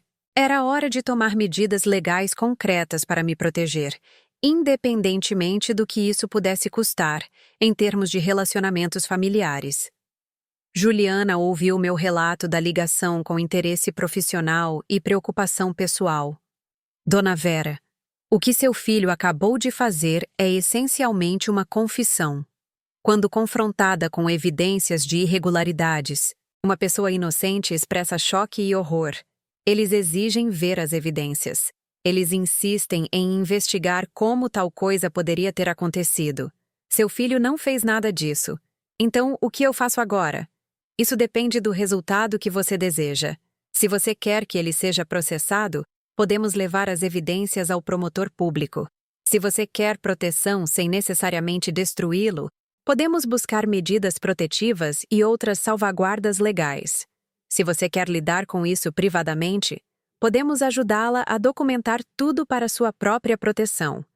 Pensei na Clara, na destruição familiar que se seguiria se eu buscasse acusações criminais. Pensei no estilo de vida rico do Marcos, em como advogados habilidosos provavelmente encontrariam maneiras de criar dúvida razoável sobre suas intenções. Pensei em minha própria energia e recursos, se queria passar meus anos restantes lutando batalhas legais. Quero proteção, eu disse finalmente. Quero ter certeza de que ele nunca mais poderá me machucar, mas não quero necessariamente destruir sua vida. Juliana assentiu compreensiva. Podemos trabalhar com isso. Vamos começar atualizando seu testamento e diretivas médicas, removendo o Marcos de qualquer posição de autoridade sobre seus assuntos. Também vamos criar documentação legal deste incidente, para que, se algo acontecer com você no futuro, os investigadores saibam onde procurar. Nas semanas seguintes, removi sistematicamente o Marcos de todos os aspectos da minha vida legal e financeira. Novo testamento, nova procuração para cuidados de saúde, novos contatos de emergência, novos beneficiários para minhas contas e apólices de seguro. Adicionei a Silvia como minha procuradora de saúde e a Dona Sônia como contato de emergência, pessoas que realmente se importavam com meu bem-estar e em quem eu podia confiar para agir em meus melhores interesses. As mudanças foram ao mesmo tempo empoderadoras e de partir o coração. Eu estava protegendo meu futuro, mas também estava reconhecendo que meu filho era uma ameaça para mim, em vez de uma fonte de apoio. Era como realizar uma cirurgia em meu próprio coração, cortando o tecido doente para salvar o que permanecia saudável. Enquanto isso, o Marcos não fez nenhuma tentativa de me contatar, sem desculpas, sem explicações, sem esforços para reparar o que havia sido quebrado entre nós. O silêncio era revelador. Se ele fosse inocente, se as vitaminas tivessem sido contaminadas por acidente, ele estaria desesperado para esclarecer o mal-entendido, para provar seu amor e preocupação com meu bem-estar. Em vez disso, ele simplesmente esperou, talvez esperando que eu esquecesse, que me convencesse de que tinha imaginado tudo, que voltaria à nossa antiga dinâmica de fingir que os problemas não existiam em nome da manutenção da paz familiar. Mas eu não ia esquecer, e não ia mais fingir. Em fevereiro, a Beatriz ligou. Sua voz era cuidadosamente neutra, o tom de alguém que havia sido instruído sobre o que dizer. Vera, o Marcos está preocupado com você. Ele acha que você pode estar com alguns problemas de saúde, talvez problemas de memória ou confusão. Ele está se perguntando se você deveria procurar um médico. Era uma estratégia inteligente, eu tinha que admitir. Ao sugerir que eu era mentalmente incompetente, eles poderiam desacreditar qualquer coisa que eu dissesse sobre a tentativa do Marcos de me envenenar. Se eu contasse a alguém sobre as vitaminas, eles poderiam alegar que era o delírio de uma mulher idosa instável. Agradeço a preocupação dele, eu disse. Mas minha saúde está ótima. Na verdade, me senti melhor nos últimos meses do que em anos. Incrível o que acontece quando você para de tomar suplementos tóxicos. A pausa da Beatriz foi reveladora. Suplementos tóxicos? O Marcos não te contou sobre as vitaminas que ele me mandou? Sobre como elas continham metais pesados e produtos químicos industriais? Estou surpresa que ele não compartilharia algo tão preocupante com sua esposa. Eu. Do que você está falando? E aí estava. O Marcos não tinha contado a Beatriz o que ele havia feito. Ou porque queria protegê-la de um conhecimento que a implicaria em seu crime, ou porque sabia que ela desaprovaria e tentaria impedi-lo. De qualquer forma, sua confusão genuína confirmou que o Marcos estava agindo de forma independente. Talvez você devesse perguntar ao Marcos sobre isso, eu disse. Acho que você vai achar muito educativo. Naquela noite, o Marcos ligou. Sua voz estava furiosa de um jeito que eu raramente ouvia. Uma raiva mal controlada que fez minhas mãos tremerem, apesar da minha força recém-descoberta. O que diabos você disse para a Beatriz? Ela está fazendo todo tipo de perguntas malucas sobre vitaminas, laboratórios e veneno. Você está tentando destruir meu casamento com seu delírio paranoico. Eu disse a ela a verdade, Marcos. Que você me enviou suplementos que quase me mataram. E que quando te confrontei sobre isso, você não mostrou surpresa ou preocupação. Sugeri que ela pedisse a sua versão dos fatos. Minha versão? Só existe uma versão, e é que você perdeu a cabeça. Você é uma velha triste e solitária que está tão desesperada por atenção, que está inventando histórias sobre seu próprio filho tentando te machucar. As palavras foram projetadas para ferir, para me fazer duvidar de mim mesma. para me empurrar de volta para o papel de vítima grata que aceitava qualquer tratamento que recebesse sem reclamar. 6 meses atrás, elas poderiam ter funcionado. Marcos, eu disse calmamente, se estou tão errada sobre o que aconteceu, então prove. Mostre a Beatriz os recibos das vitaminas. Mostre a ela as informações da empresa para que ela possa verificar que produtos contaminados são um problema conhecido. Ajude-a a entender como um erro inocente quase matou sua mãe. Eu não tenho que provar nada para você ou para ninguém. Você não é ninguém. Você é uma velha falida vivendo em um apartamento caindo aos pedaços. E se não fosse pela minha generosidade ao longo dos anos, você estaria na rua. Sua generosidade? Eu ri, e o som nos surpreendeu a ambos. Marcos, eu te dei dezenas de milhares de reais ao longo dos anos. Usei minha casa como garantia para financiar seus sonhos. Sacrifiquei minha própria segurança de aposentadoria para apoiar seu estilo de vida. Se alguém foi generoso, fui eu. Essa foi sua escolha. Eu nunca te forcei a fazer nada. Você está certo. Foi minha escolha. E agora, estou fazendo escolhas diferentes. Estou escolhendo me proteger de pessoas que me fariam mal, mesmo que essas pessoas sejam minha própria família. Você está escolhendo ficar sozinha. Você está escolhendo perder as únicas pessoas que se importam com você. Marcos, eu disse gentilmente, você não se importa comigo. Se você se importasse comigo, não teria tentado me envenenar. Teria me visitado quando eu estava doente, ligado no meu aniversário, me incluído em eventos familiares porque queria minha companhia, em vez de porque se sentia obrigado. Pessoas que se importam com você não tentam te matar, mesmo que lentamente, mesmo que sutilmente.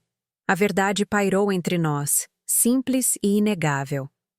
Cansei desta conversa, disse o Marcos, e cansei de você. Não me ligue mais. Não entre em contato com minha família. No que me diz respeito, eu não tenho mãe. A linha ficou muda. Sentei-me na minha cozinha segurando o telefone e esperando me sentir devastada. Esperando pela dor esmagadora que deveria seguir ao ser renegada pelo seu único filho. Esperando pelo arrependimento que deveria vir ao afastar a última conexão com a família que construí e pela qual sacrifiquei. Mas o que senti foi alívio. A incerteza acabou. A farsa terminou. O Marcos finalmente declarou explicitamente o que estava implícito há anos.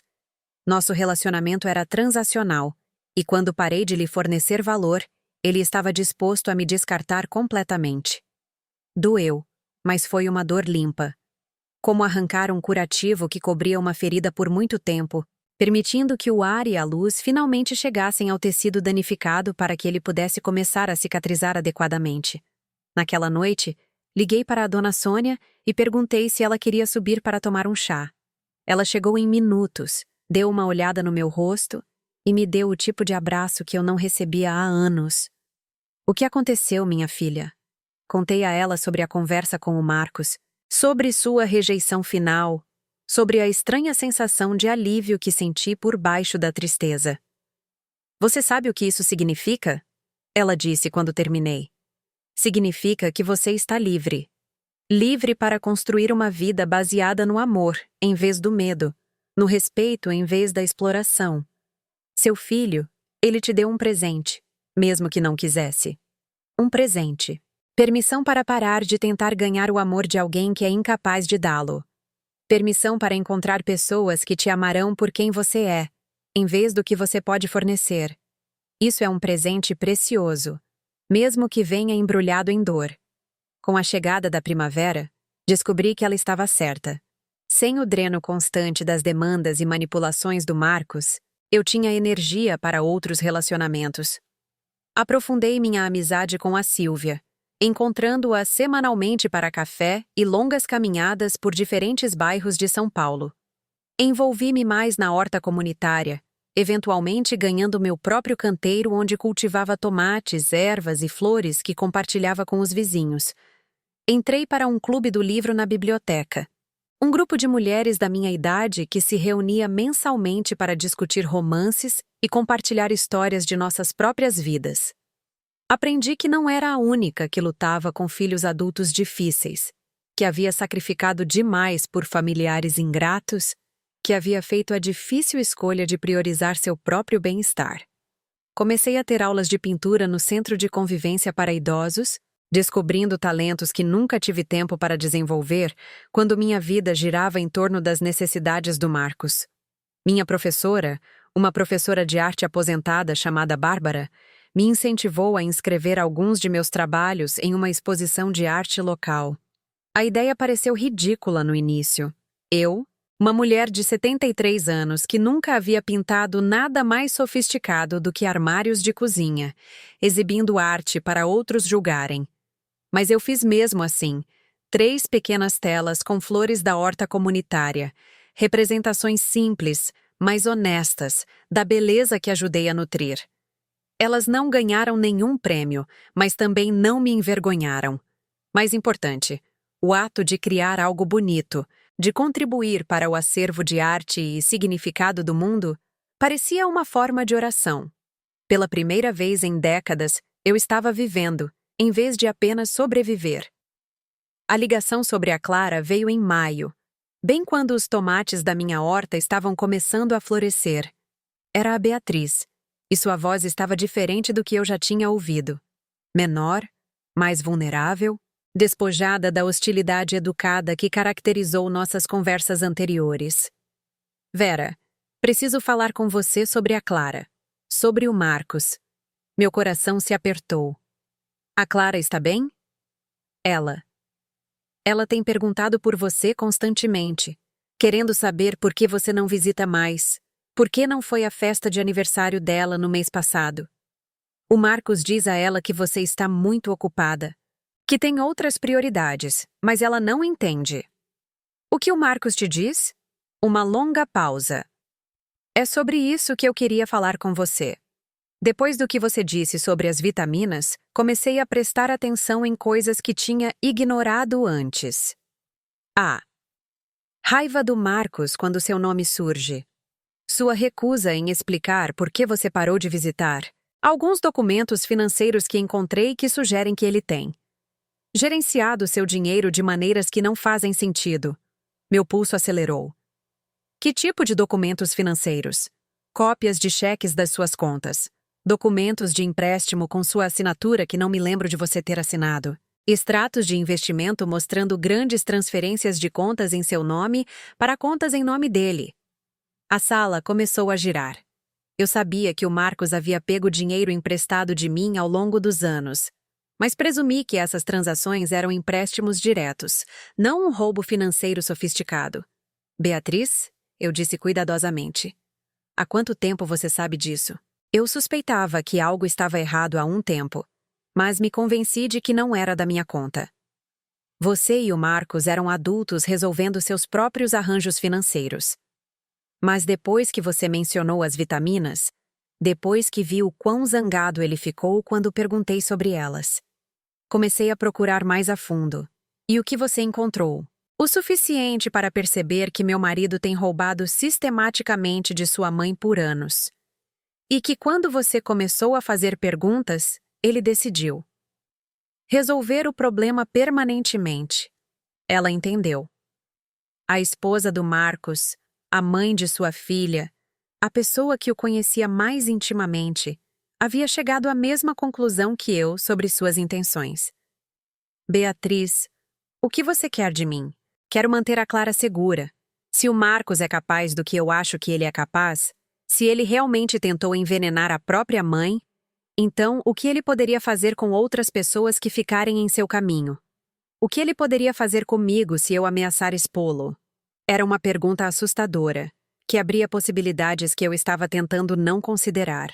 Se o Marcos podia tentar assassinar sua mãe por ganho financeiro, que limites ele não cruzaria?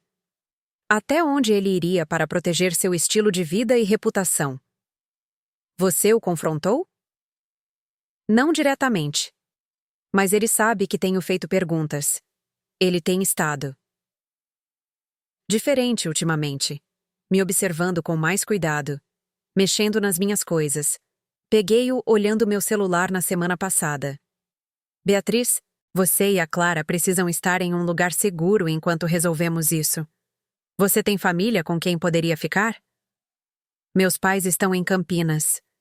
Mas se eu levar a Clara para lá sem explicação, o Marcos vai atrás. Ele vai exigir saber o que está acontecendo. E não sei como dizer a ele que acho que ele é um potencial assassino sem nos colocar em perigo. Conversamos por mais 1 hora, elaborando um plano que protegeria tanto a Beatriz quanto a Clara, enquanto nos permitia documentar os crimes do Marcos e buscar justiça pelo que ele havia feito. Não era perfeito, mas era um começo. 3 dias depois, a Beatriz ligou para o Marcos no trabalho e disse que a Clara havia sofrido um acidente, que estavam no hospital em Campinas e que ele deveria ir imediatamente. Enquanto ele dirigia para o interior para uma emergência que não existia, a Beatriz estava me encontrando no escritório da doutora Juliana Santos, com caixas de documentos financeiros e um gravador. O que descobrimos nas horas seguintes foi pior do que qualquer um de nós imaginava. O Marcos não apenas pegou dinheiro emprestado de mim ao longo dos anos. Ele vinha falsificando minha assinatura em documentos de empréstimo, usando meu CPF para abrir contas de crédito, roubando sistematicamente minha identidade para financiar seus esquemas de investimento.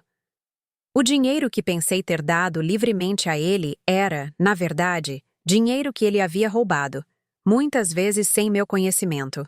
O incidente das vitaminas não foi uma tentativa isolada de assassinato. Foi o ápice de anos de abuso financeiro, a solução final do Marcos para o problema de uma mãe que poderia eventualmente descobrir seus crimes. Comigo morta, não haveria ninguém para questionar sua gestão de minhas contas. Ele poderia alegar que eu lhe dei uma procuração antes de minha morte. Poderia herdar meus bens legitimamente. Poderia encobrir anos de roubo com alguns documentos falsificados.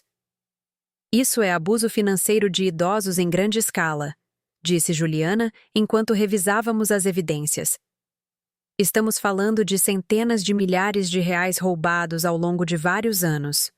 Mais tentativa de homicídio. Mais roubo de identidade. O Marcos está enfrentando crimes federais graves. A Beatriz sentou-se à minha frente com lágrimas escorrendo pelo rosto. Como eu me casei com alguém capaz disso? Como eu não vi? Porque ele é bom em esconder quem realmente é, eu disse. Porque ele compartimentou sua vida para que você só visse as partes que ele queria que você visse. Porque quando alguém que você ama faz coisas terríveis, sua mente tenta encontrar explicações inocentes em vez de aceitar uma verdade dolorosa. À noite, havíamos documentado tudo. A Beatriz ligou para seus pais e combinou de ficar com eles indefinidamente, alegando que precisava de espaço para trabalhar em seu casamento. Eu havia registrado um boletim de ocorrência e iniciado o processo de congelamento de todas as contas às quais o Marcos tinha acesso. Juliana havia contatado a promotoria para discutir o processo.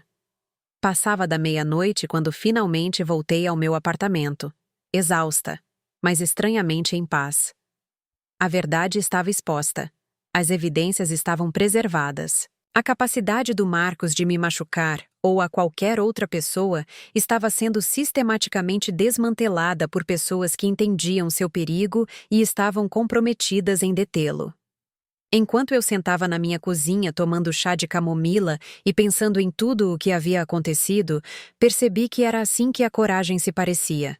Não a ausência de medo, mas a ação tomada apesar do medo. Não a capacidade de superar a dor, mas a disposição de suportar a dor a serviço de algo mais importante que o conforto.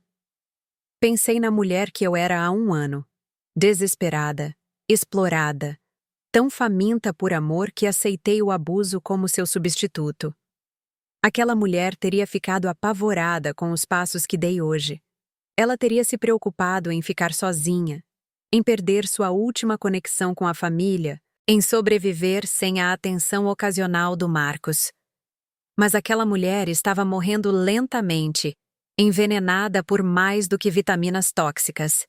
Ela estava sendo envenenada por sua própria disposição em aceitar menos do que merecia, em priorizar o conforto dos outros em detrimento de sua própria sobrevivência, em confundir exploração egoísta com amor. A mulher que eu estava me tornando era mais forte do que eu jamais imaginei ser possível.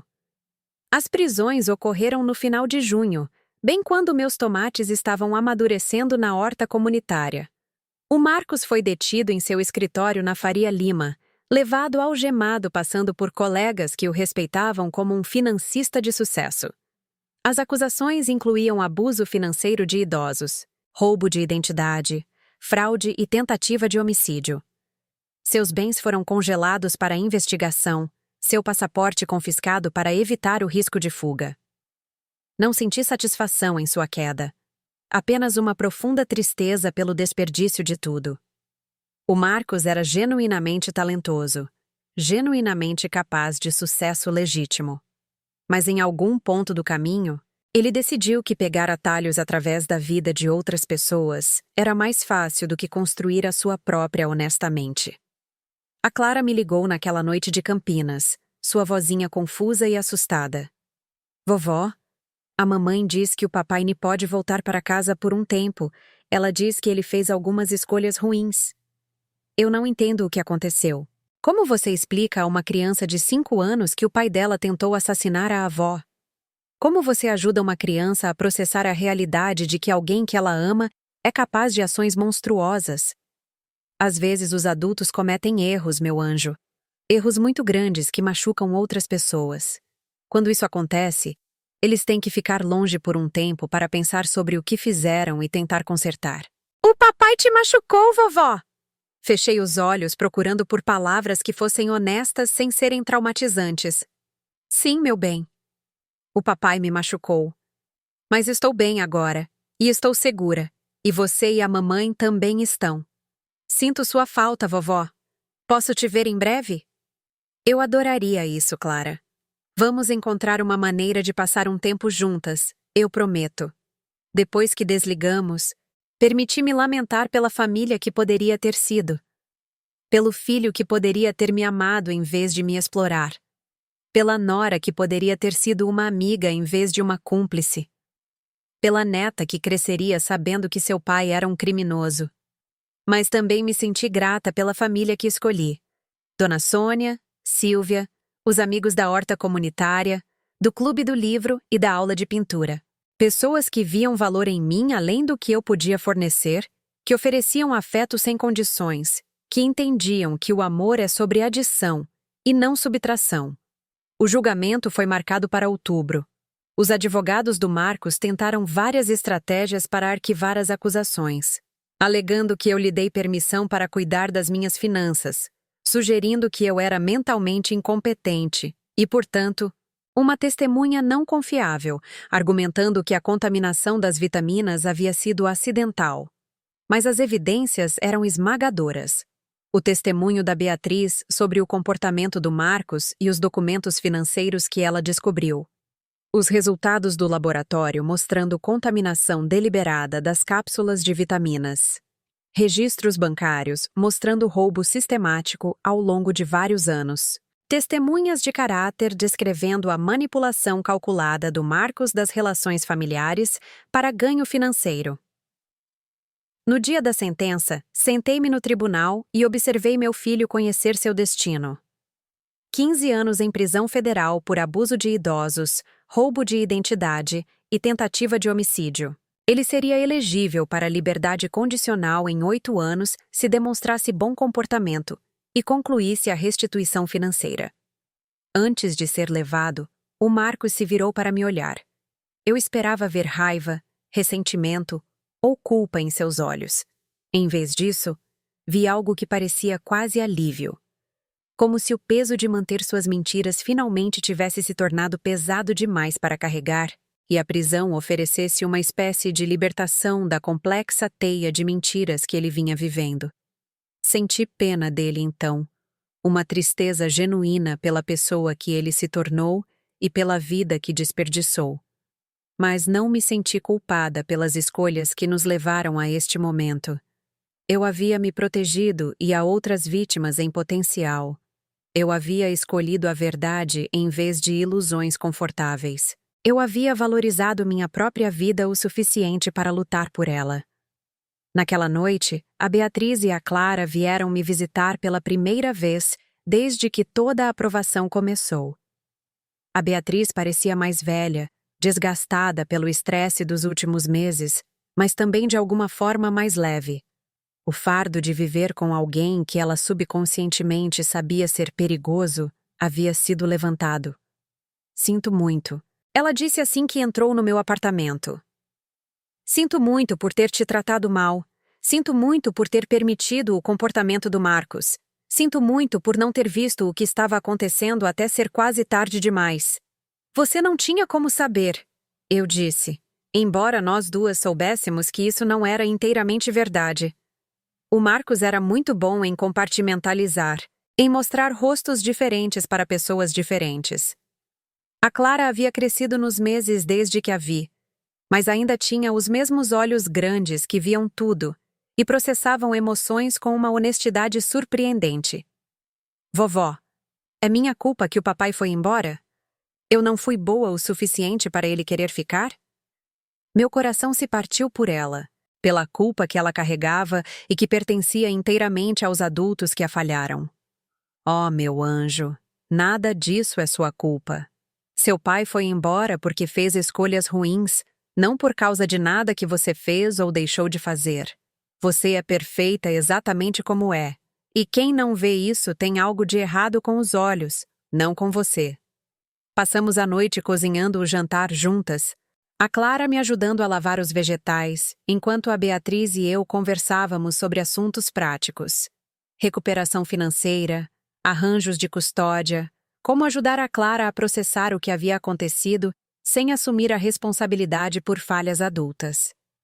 Quando estavam se preparando para ir embora, a Clara me abraçou com a intensidade feroz que só as crianças conseguem. Eu te amo, vovó. Fico feliz que você esteja segura. Eu também te amo, meu bem. Mais do que você pode imaginar.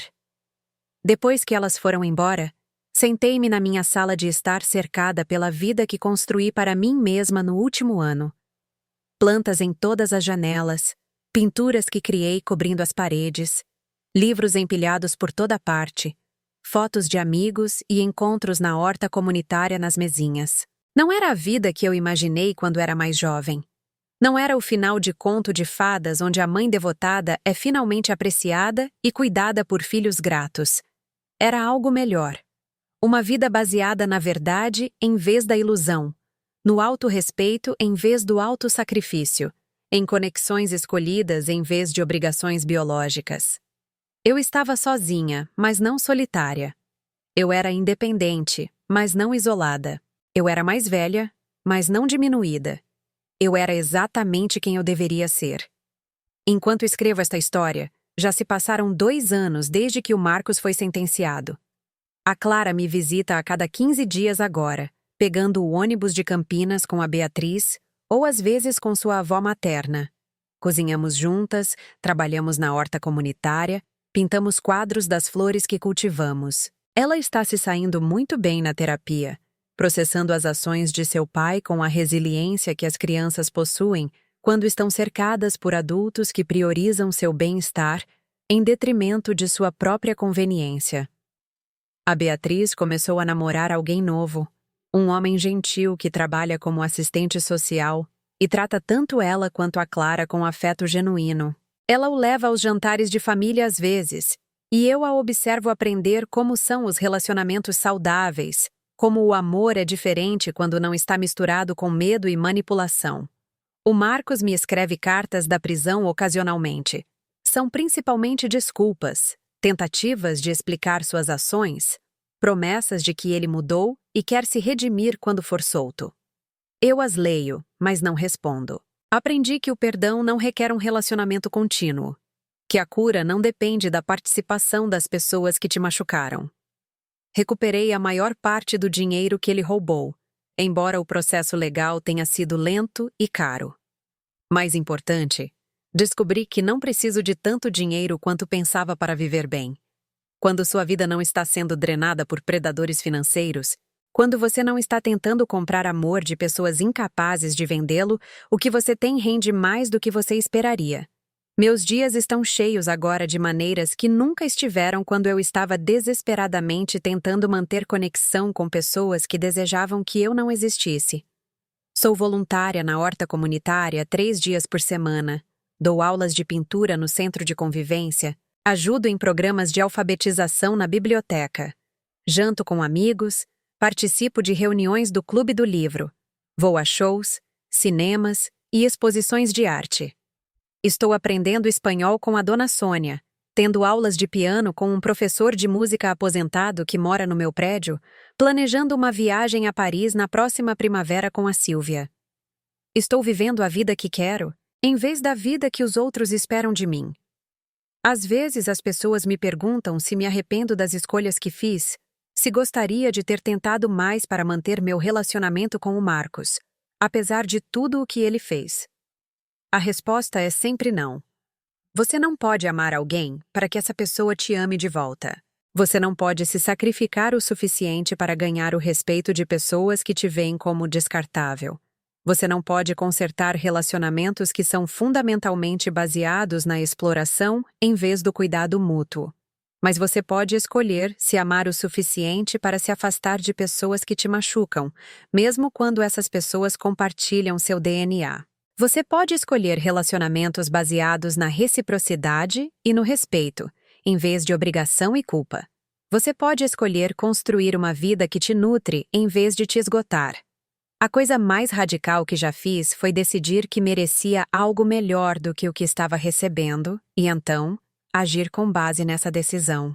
Tudo de bom na minha vida agora flui dessa única escolha de valorizar meu próprio bem-estar o suficiente para protegê-lo.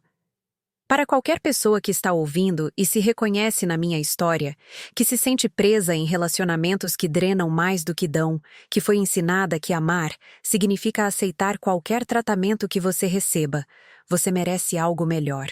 Sua vida tem valor independentemente do que você pode fornecer a outras pessoas.